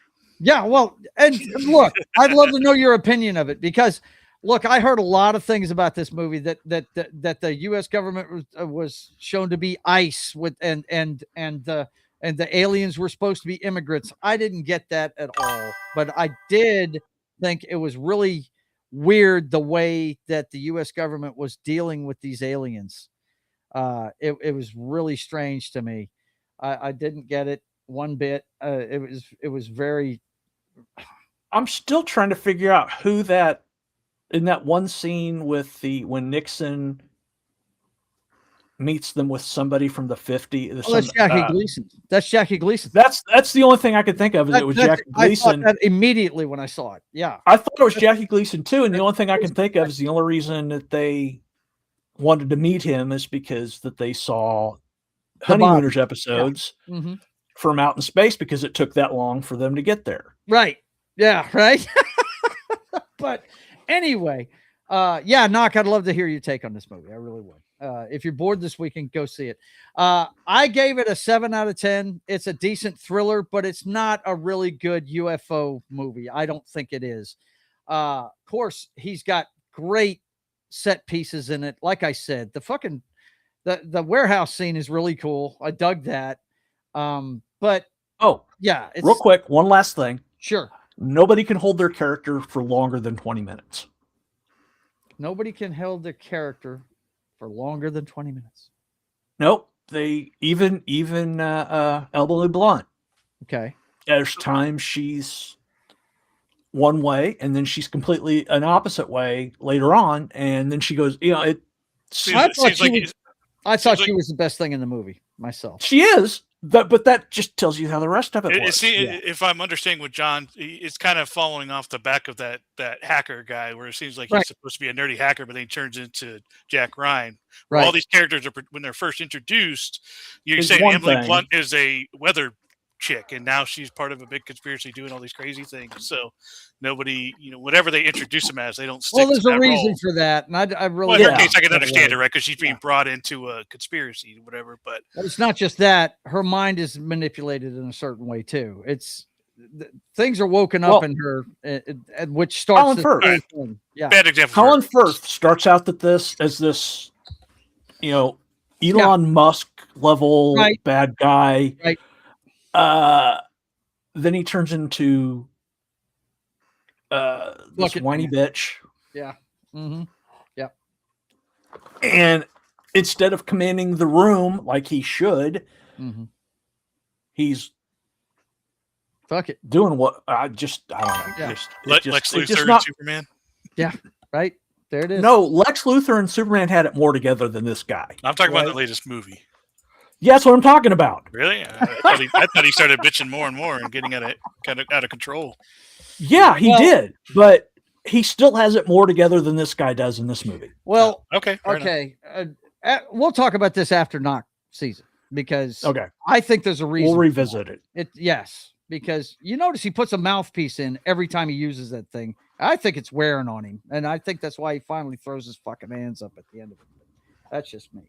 Anyway, okay, so let's get off of that and let's take a look at some good and bad of his.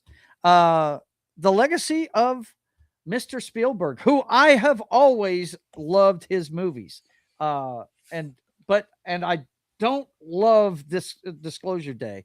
It's got too many things that just seemed really out of whack, but I did like it better than E.T. the Extra Testicle because I wasn't. I liked E.T. better than I like this. Nah, see, I don't. But it's just because I'm just not a fan of that movie because I got drugged to it against my will by my girlfriend at the time. You know what I mean? I was a full adult. I was not a kid anymore when I saw this movie. So. Oh no, I went with my dad and my sister to see it at the Fox Theater in Sedalia before they tore it down, or they a lot of people think it's his best movie. A lot of people do, and I'm not going to say that because there's a certain guy with a hat and a whip that. You mean this guy right here? That guy right there.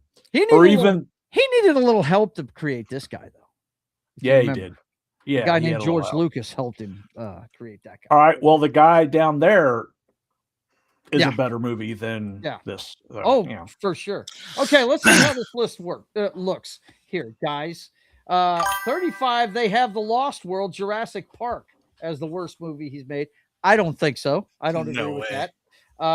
He's made way no, the third one was worse than the second one. Yeah, for sure. Let's see. Next up, Velociraptor. The BFG, I've never seen. I've never seen it either. Never seen it. Okay. They call it the big friendly giant, but we know it all stands for. It's a big fucking giant. Giant, yeah. Yep. Yeah, Is it okay? Is it? I mean, it's a kids movie. Yeah. It's a kids movie. That's all right. That's number 34. Kick the Can, Twilight Zone, the movie. Oh yeah, this now. If you don't know what this is, Twilight Zone, the movie. Each segment was directed by a different director. Yeah. Matter of fact, John Landis pretty much killed his career with the segment he did for this one. That's with Vic Morrow in it. The death, a horrific death. Anyway, making that film. Anyway, I like this. I mean, it's get Ben Crothers on it. I mean, come on. It was good. This should be higher up, I think, on the list. Have you seen this movie, Knock? No. Okay, Twilight Zone, the movie's pretty good. It's an ode to the old television show. It actually has. I don't know how many there are, but I do know that the segment that John Lithgow's in, where he sees something on the plane, the wing of the plane. Isn't it supposed to be a gremlin? I think it's supposed to be a gremlin that he sees. No, it's actually a remake of William Shatner's. That's what I was going to say. It's a direct remake of that one with William Shatner on the original TV show. Yeah. Yeah, I think this is probably the second best of the segments. The first would be the kid. The kid, yeah, that was good. Yeah, the kid that controls everything. Yep, absolutely. Okay. I like the one with John Lithgow pretty much, though. Ready Player One. This should have been way freaking higher. It should be way higher than this. This movie is really good, and it's crazy they haven't made a sequel. The only thing bad I can say about this movie is he didn't have enough pop culture stuff in it, and it probably had a lot to do with licensing, what he could use and what he couldn't use. Yeah, but probably cost a shit ton what he did use too. Yeah, dude. When I saw the thing fucking, go ahead. This is book accurate. Yeah. When I saw the Mecha Godzilla as the ultimate weapon, I was like, wow, yeah, that's what I'm talking about. That was badass. Yeah, that should be way higher. Thank you. This could be down there near the bottom. If you ask me, that shouldn't be on the list. Indiana Jones, Kingdom of the Crystal Skull. But it's better than Dial of Destiny, so yeah, maybe that's This should be higher than the last one. That's for sure. 1941 is again, at 31. That should be higher. That should be higher.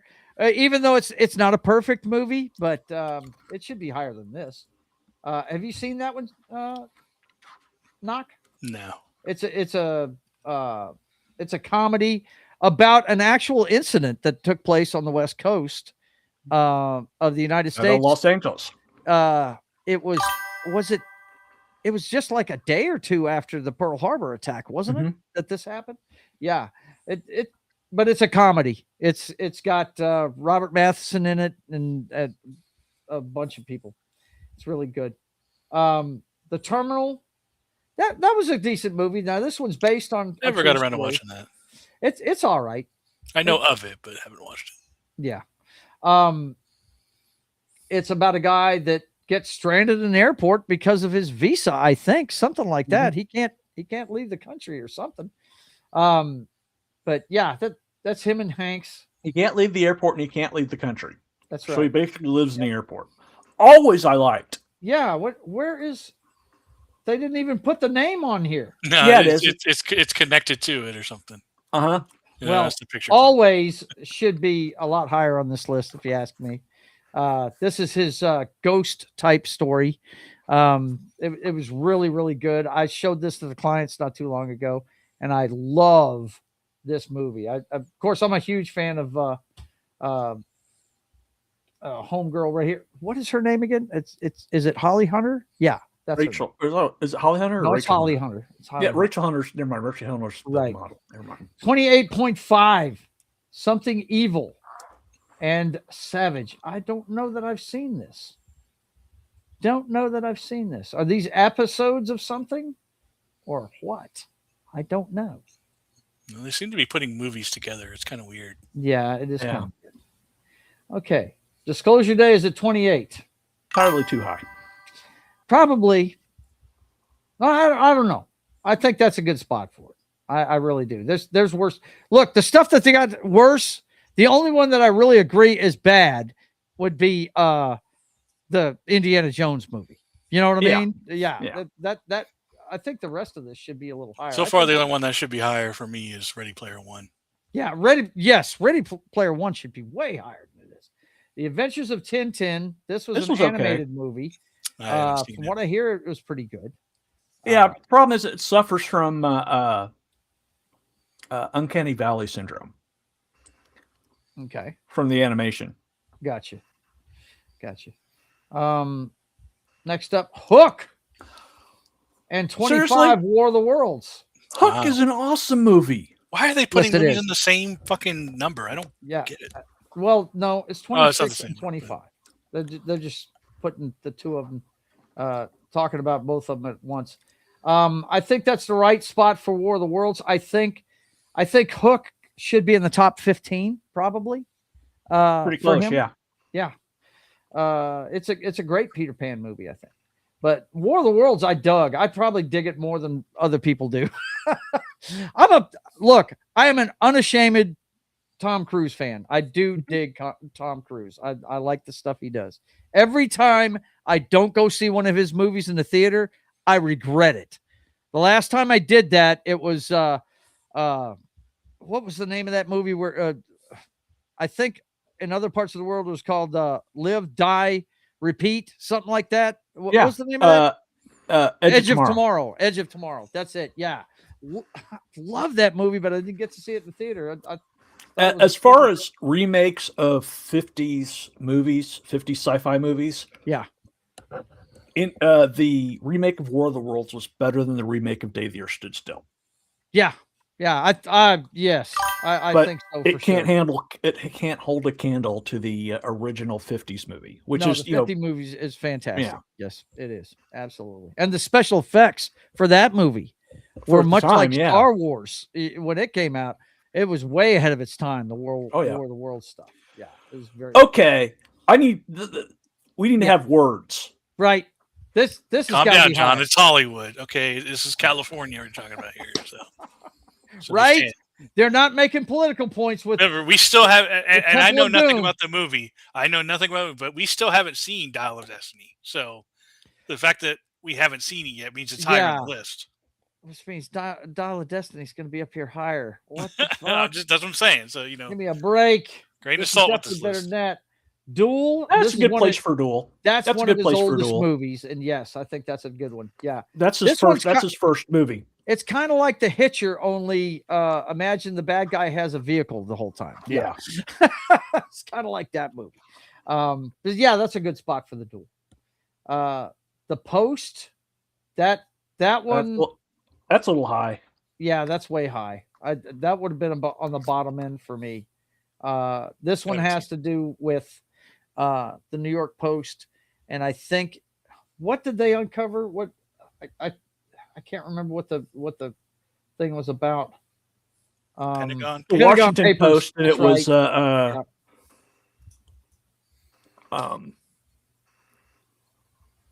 Yeah, it was it's a realistic incident, but yeah, it wasn't done very well. All the President's Men did it better, folks. Oh yeah, go check that out. Saving Private Ryan at 21. Whoa. What the fuck are you doing? What That's are top you 10. doing? That's Whoa, top 10. That's top 5. I don't even give a shit about the other movies. Yeah, It's top I was 3. gonna say, it's up there, man. This is my great number fucking 1, most movie. likely. Really? Wow. Okay. Next up, Sugarland Express. Yeah, I remember this one. This was in the 70s. This is before Jaws. Yeah, I watched this one on HBO well after it was made. It's about 5 too high.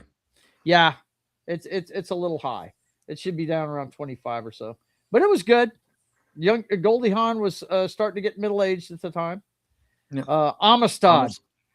Yeah, a little bit higher for me. This is a good movie, man. I haven't seen this. It is it's good, but it's hard to watch, man. It is a tough. It's another one of the watch once, and you don't need to watch it again. Yeah. What he's got 2 movies like that: Schindler's List and this one. It is rough, dude. I haven't watched Great either cast, great cast. You got Matthew McConaughey, Morgan Freeman, a very very young. I call him Cheeky Okafor. I know that's not his name. Yeah, but yeah, it's a great cast, and of course, Anthony Hopkins plays one of the Addams brothers, doesn't he? John Quincy Adams. John Quincy Adams. Yeah, It's right there. Yep. Great movie. I like this. I liked it. I actually dug this movie. Yeah, a lot of people like this movie. I think this is a good spot for it. I think at 18, this is a good spot for this one. Jude This Law. is when I was in middle school, so yeah, this definitely left an imprint on me. I believe this is the kid from Sixth Sense. Yeah, yeah, Haley The Joel Sixth Osment. Sense. I See Dead People. Yeah, yep. Let's see. Catch Me If You Can. This should be higher. Good movie. It should be higher. That's man. That's top 10 if you ask me. Yeah. This would definitely be in my top 5. Dude, great stuff. Fantastic movie. And true story. And this guy actually, he is an advisor to governments on how to make their currency now. That's what this guy ended up becoming, man. Just what a life, huh? Wow. It's amazing. Lincoln, I think this one, I think this is too high. I think they need to drop it down a little bit. I mean, great actor, played him, but I don't know. It seems kind of. Abraham Lincoln Vampire Hunter was better. Yeah. It's boring. I guess that's the best thing I can say about it. It's boring. This is a boring movie, and it shouldn't be. It was about a very tense part in our country's history. Fablemans, I have not seen. I have not heard good things about it. That's a little high. That's a lot high, actually. And I don't think it's way high if you ask me. I have not even seen it, but I can tell you this: movie makers should not be making movies about themselves. I mean, I don't think they should. They should be, telling stories. They can use themselves in characters and stuff like that, but I don't think they should do autobiographies. That just seems wrong to me. You know what I mean? I was not enthused about this movie. This is way too fucking low. What are you doing? Raiders of the Lost Ark is at 14. It's not even in the top 10, bro. I don't think I've watched any. I don't know who wrote this, but they need to be Negan. Yeah. Yeah. I don't think I've watched any Indiana Jones movie all the way through. Yeah. Well, this one was just never my fantastic. thing. Huh? You never, not your thing. Yeah. Well, it's an. I ode saw to the- this in the theaters. Oh yeah, me too. Me too. It's an ode to the old serials that they used to put out before television. They had weekly movies. What about 30 minutes to an hour long that they would show along with major Yeah, shows? before they would have like you go to the movies and you'd have some cartoons. Mhm. Then you'd have the serial, which was there's like Rocket Men to the Moon and Flash Gordon. Buck Rogers and all was sorts one of of stuff. them. Buck I Rogers, believe. yeah. Yeah. Flash Gordon was another one. Yeah. Yeah. But they had these little short 30-minute episodes Mhm. that Always you'd had go a to see in cliffhanger front- ending, right? Yeah. And you'd see them over, every week they'd be in front of a different movie. So you'd go to the next movie, to see the next episode. And then they had like their A feature and their B feature. Because movies back then were pretty much double features all the time. Yeah. Yeah, you could sit in a movie buy one ticket and sit in a movie theater for hours. Yep. Okay. Next up, Close Encounters of the Third Kind. This is way too low. Sorry. This is a top 5 movie for me. I love this fucking movie. I could watch it on a loop. It's awesome. This is definitely his best alien content movie. I loved it. Loved it. Fantastic movie. Did you ever get around to watching this one, Knock? I still contend that we watched this together. I don't think we did, bro. I honestly believe this is one of the first ones we watched together. Yeah. But you know what? It's great. I love it. And I'd be glad to watch it. But I've again. definitely seen it.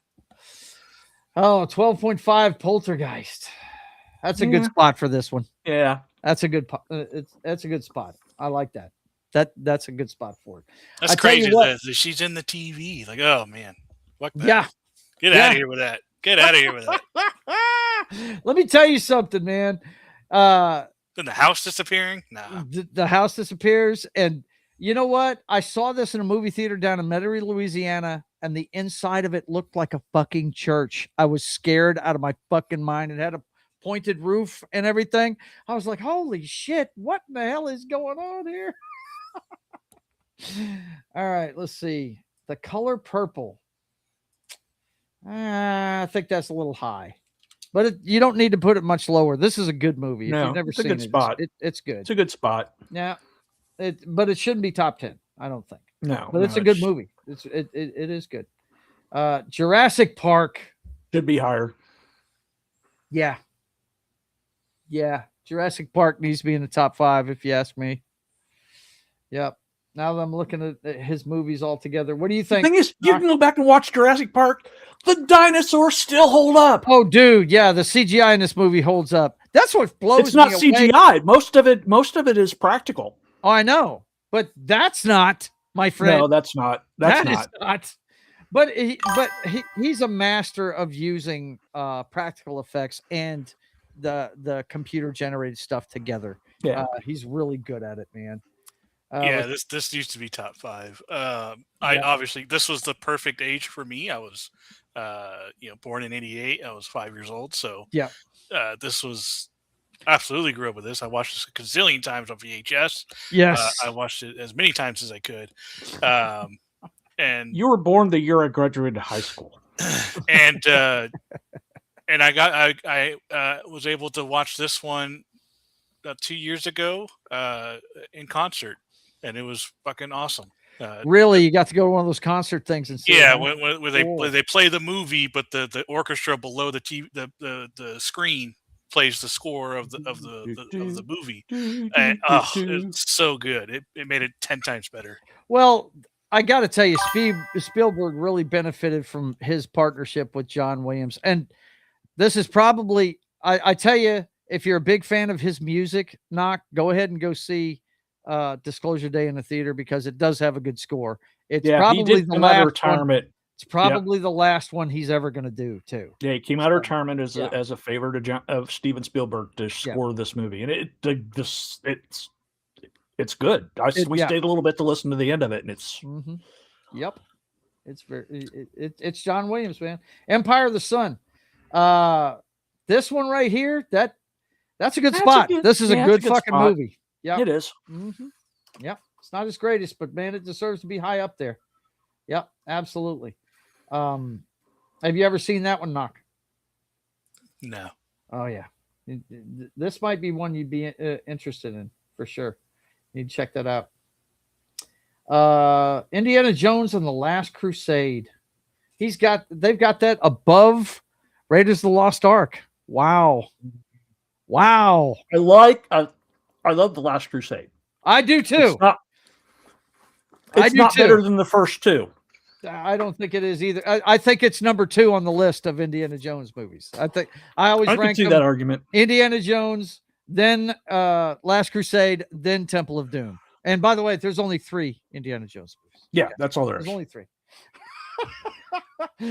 Knock, what do you think of this one? It's a good place for it? Or? I haven't watched any of the Indiana Jones. That's right. You said you haven't seen any of them. Look, Sean Connery playing his dad is fucking priceless, man. Yeah. I should have sent the dog, Indiana. Right? I should have sent it to the Marx Brothers. He's so fucking awesome in this movie. Oh man, their banter back and forth is worse. Oh, Minority Report. This is too high. A good spot. Movie. I love this think that's a good spot. I love this movie. I'm not saying I didn't like it. I'm just saying there's better movies than this that he made. This would be in my top 10 for sure. See, I'd put it outside the top 10, probably in the top 15. But it's good.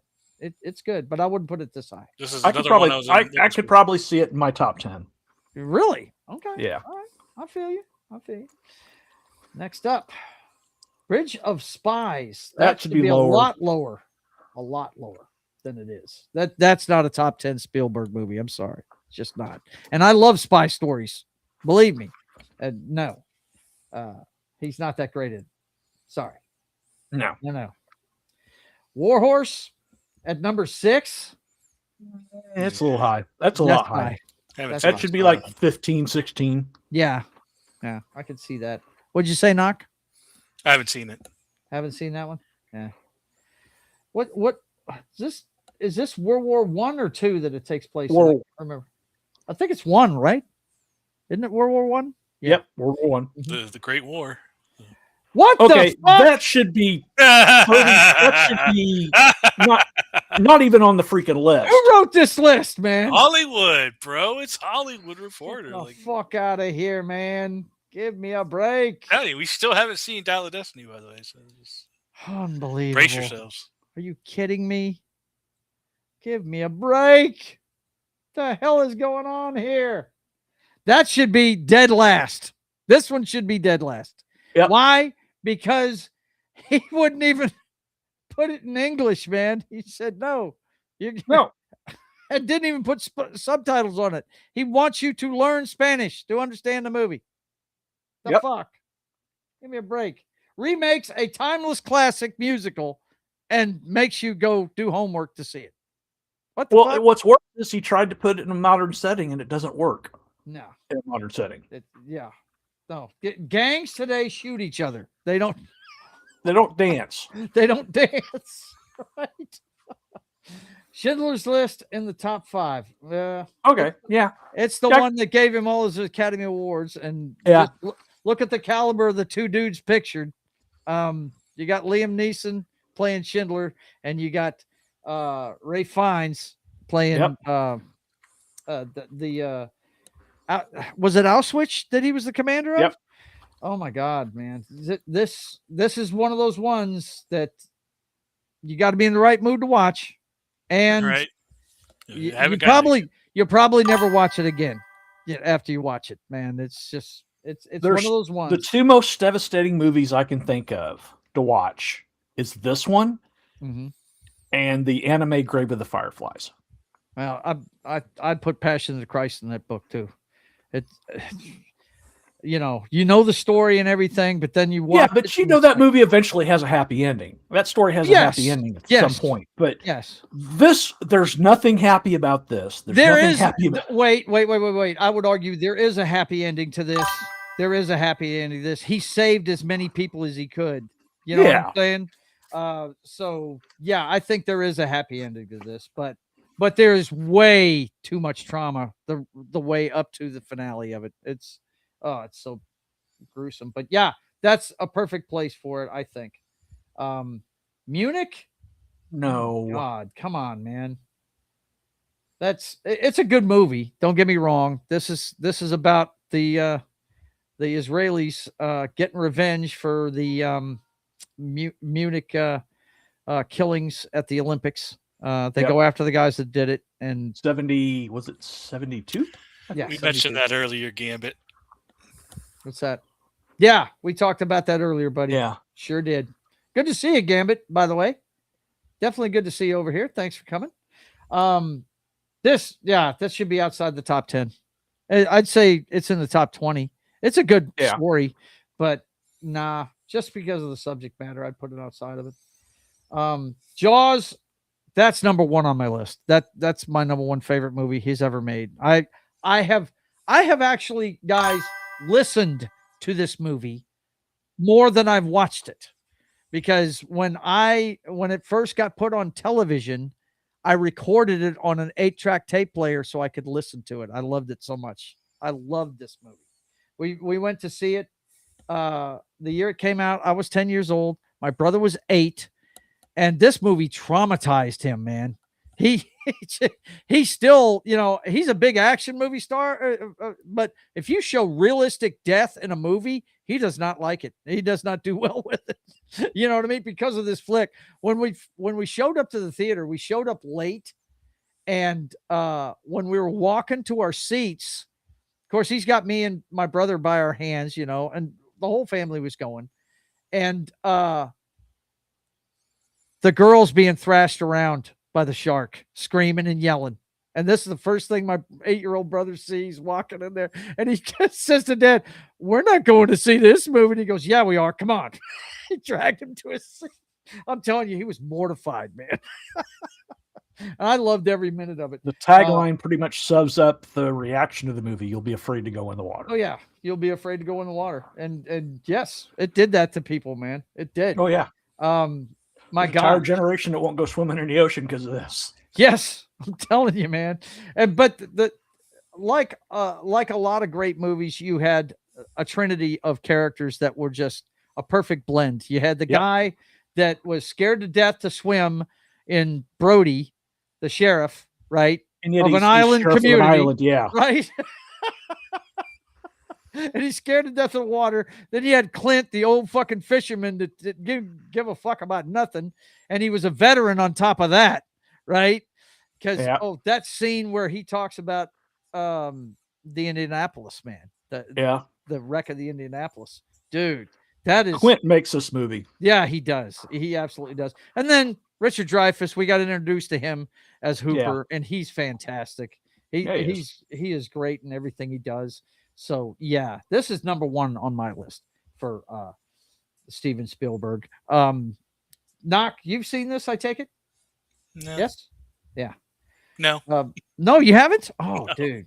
I don't think I've seen it. I've seen it's on TV a lot when I was growing up. This is the closest thing to a horror movie he made. It's at its heart, it's a monster movie. Is what this is. I went to the anniversary so I could go see it on the big I did screen. too. I went for the 50th anniversary. I saw it in IMAX. Yep. It was, honestly, and it stands up.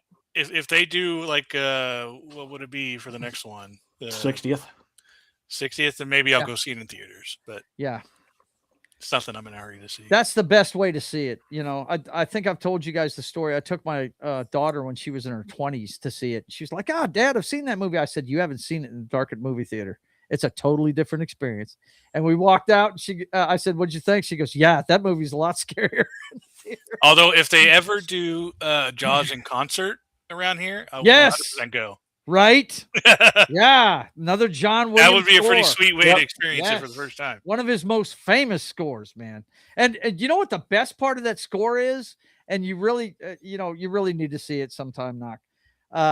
I think because I used to have this album. I think the name of the track is The Chase, I think is what it's called. It's the one where they're trying to put barrels in him and they're chasing him down. Yeah. And it's just a celebration because you can see that Quint's in his element, man. He's directing everybody. He's telling everybody what to do. And they're chasing this fucking shark down. They're going to get him. It's pretty fucking awesome. But the most impressive thing about this movie, Knock, is the shark that they built. I can't remember. It's got a nickname, and I can't remember what was it. Bruce? That's right. Bruce was the name's shark. Bruce. It didn't work for half the fucking shots they tried to do. So this really, if you ask me, is his greatest directing ever, because he took something you couldn't see and made you scared to death of it. It really was amazing, man. It was fantastic. That's how you do a horror movie. You don't That's let it. anybody Don't see let them see the monster till the until very end, right? Yeah, Yep. it's pretty fucking awesome, man. It's great stuff. And then number 1, E.T. No. the Extraterrestrial. No.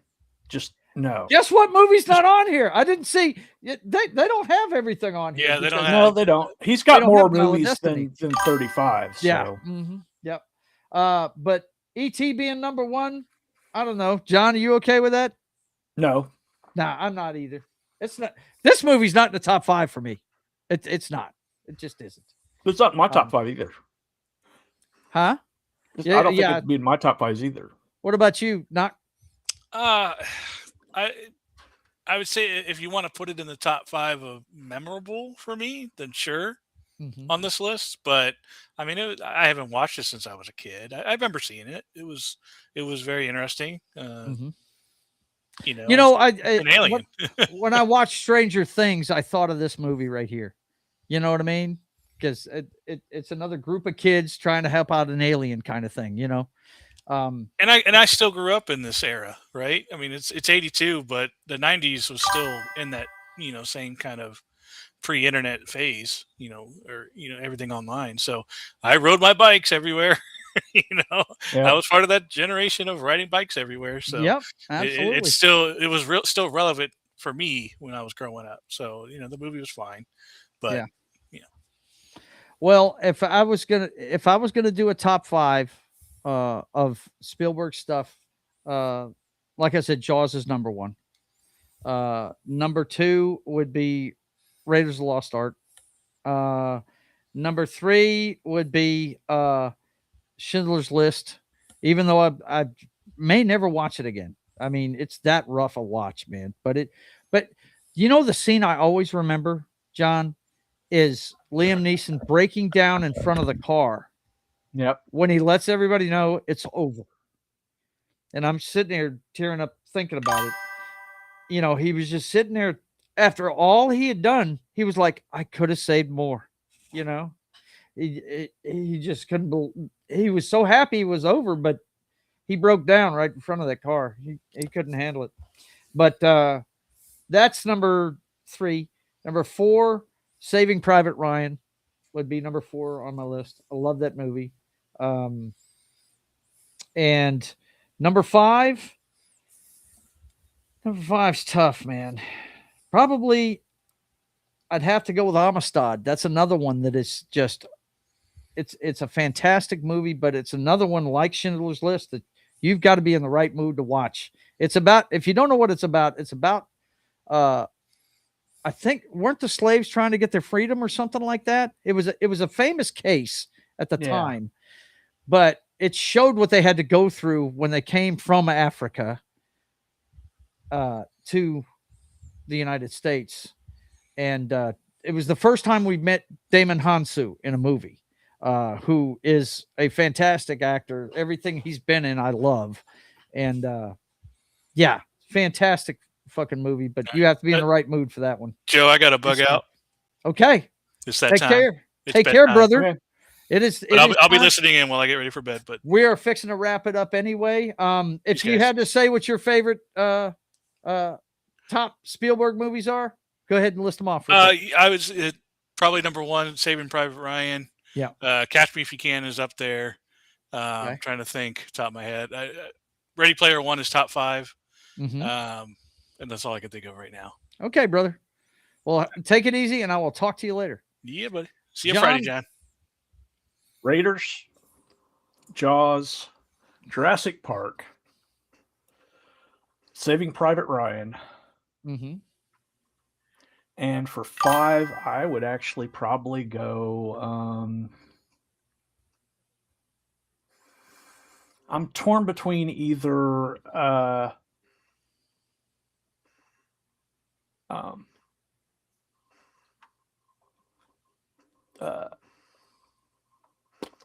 brain fart. Catch Me If You Can, or the Raiders, or Temple of Doom. Sorry, Temple of Doom or Last Crusade? Temple of Doom. Temple of Doom. Okay. Temple of Doom, man. You know, it's Last Crusade would be right after it. Right. Yeah. The Raiders movies, man, they were fantastic. They were. But yeah, E.T. being number one doesn't shock me. Some of those other ones, man. Oof, what are you doing? West Side Story in the top 5. What the fuck are you doing? Who's writing this shit? All right. Let's see. John's lying. Dial of Destiny is his favorite. I have to give him kudos. They didn't even put that on the list. I applaud you, Hollywood Reporter. Thank you very much. I guess his first movie was actually a movie called Firelight that's been lost. Really? Keely Chow said Hook. And Vince says, just admit it, John. You are trying hard to say West Side Story. No, I'm not. No, we're not going to say West Side Story. Oh, man. Let's see. And Gene Siskel referred to the thing as gore porn. Yeah, well, you know, hey. The 2021 version of West Side Story sucks. Yes, Gambit, you're absolutely correct. Okay, boys and girls, that's it for tonight. I hope you enjoyed our look at Steven Spielberg and all he's done. I would say that his new movie is about it doesn't even make the top 20, really. It's more 23. The top 20.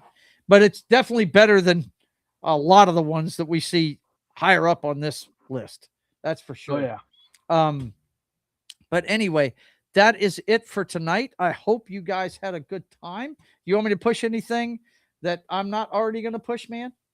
No, we're just doing, there is no show this week. There's no show this week? Okay. Because I'm going to be in St. Louis watching Ben Folds with my wife. Ben Folds. Musician. Comedian? No, musician. Okay. Used to be in the 90s. It was like Ben Folds 5. Now he's just Ben Folds. Okay. He's got it's just him and his piano apparently for this one. But cool. All right. Well, listen, I got to plug my wares real quick before we get out of here.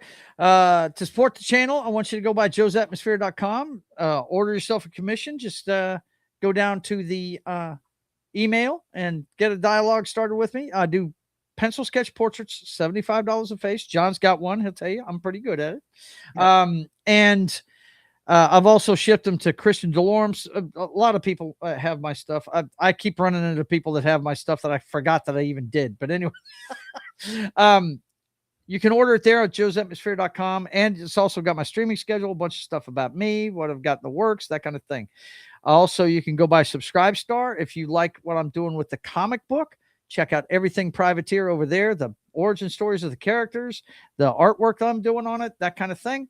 And if you want to see the 0 issue of the Privateer, go over to Amazon Kindle and check out Atmosfere Comics. That's with an F instead of a PH.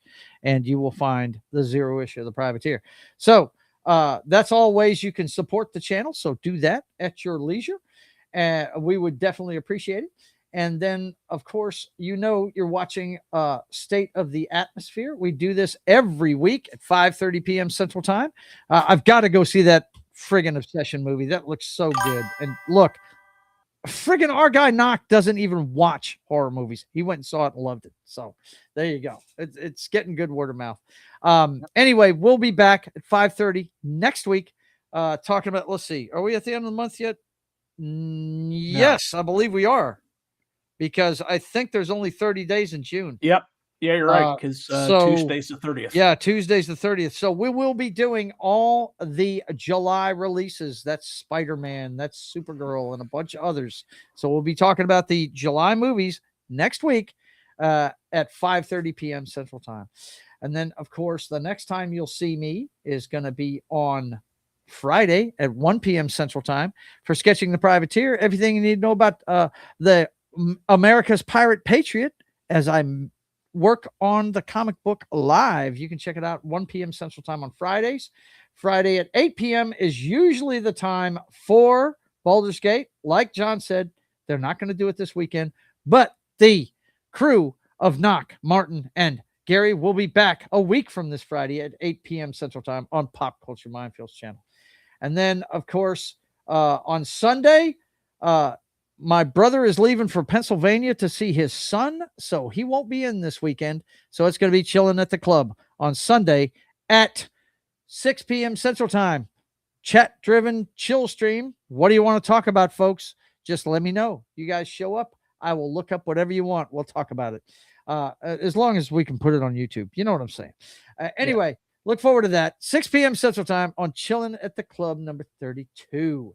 And don't forget, we don't have a watch party this Saturday, but a week from this Saturday, we're going to be doing Van Wilder. National Lampoon's Van Wilder will be the watch party on a week from this Saturday coming up. So you guys don't forget about that. Also, I don't tell you guys enough. Make sure that you have the notification bell hit so you can see when I do a late night stream playing a video game. Living Room Late Night comes your way whenever I'm chillaxing with a beer after a long day's work. So you guys definitely hit that notification bell so you know when I go live with that. And then Monday at 10 a.m. Central Time, it's time for Military Monday over on Pop Culture Minefields channel. Gary hosts as me and Martin and Anima talk about a great military movie.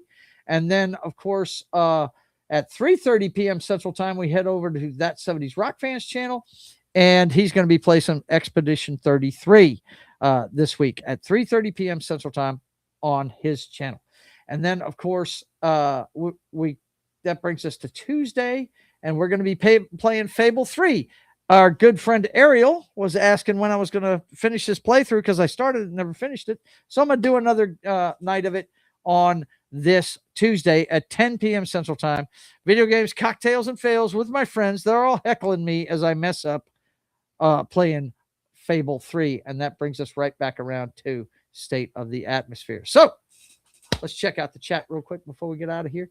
There's a lot of people saying stuff in here. Of course, we've got everybody saying bye. Ronimus says, how dare you, Vince? Because Vince said, Ronimus, I thought Martin was more of a lawnmower sim guy. Oh, man. And, of course, Keely Chow can't control himself when he sees my thumbnails. I swear to God. I like pretty girls. Sorry, guys. That's the way it is. Vince says, cheerio, guys and gals. See you next time. Stay nerdy, everybody, and have yourself a great night. And let's see. Oh, my God. There's ducks all over my stuff. Vince says, I even fell asleep when Nick Weiser did Van Wilder. Really? Oh, that's what he's giving him hell about. Okay. I hear you, man. Well, listen, I'm going to watch it. And I like most things National Lampoon. So it should be a good time. Anyway, you guys take care of yourselves. And until we see you again, I want you guys to keep on keeping on. God bless.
And don't forget, whether you like them small,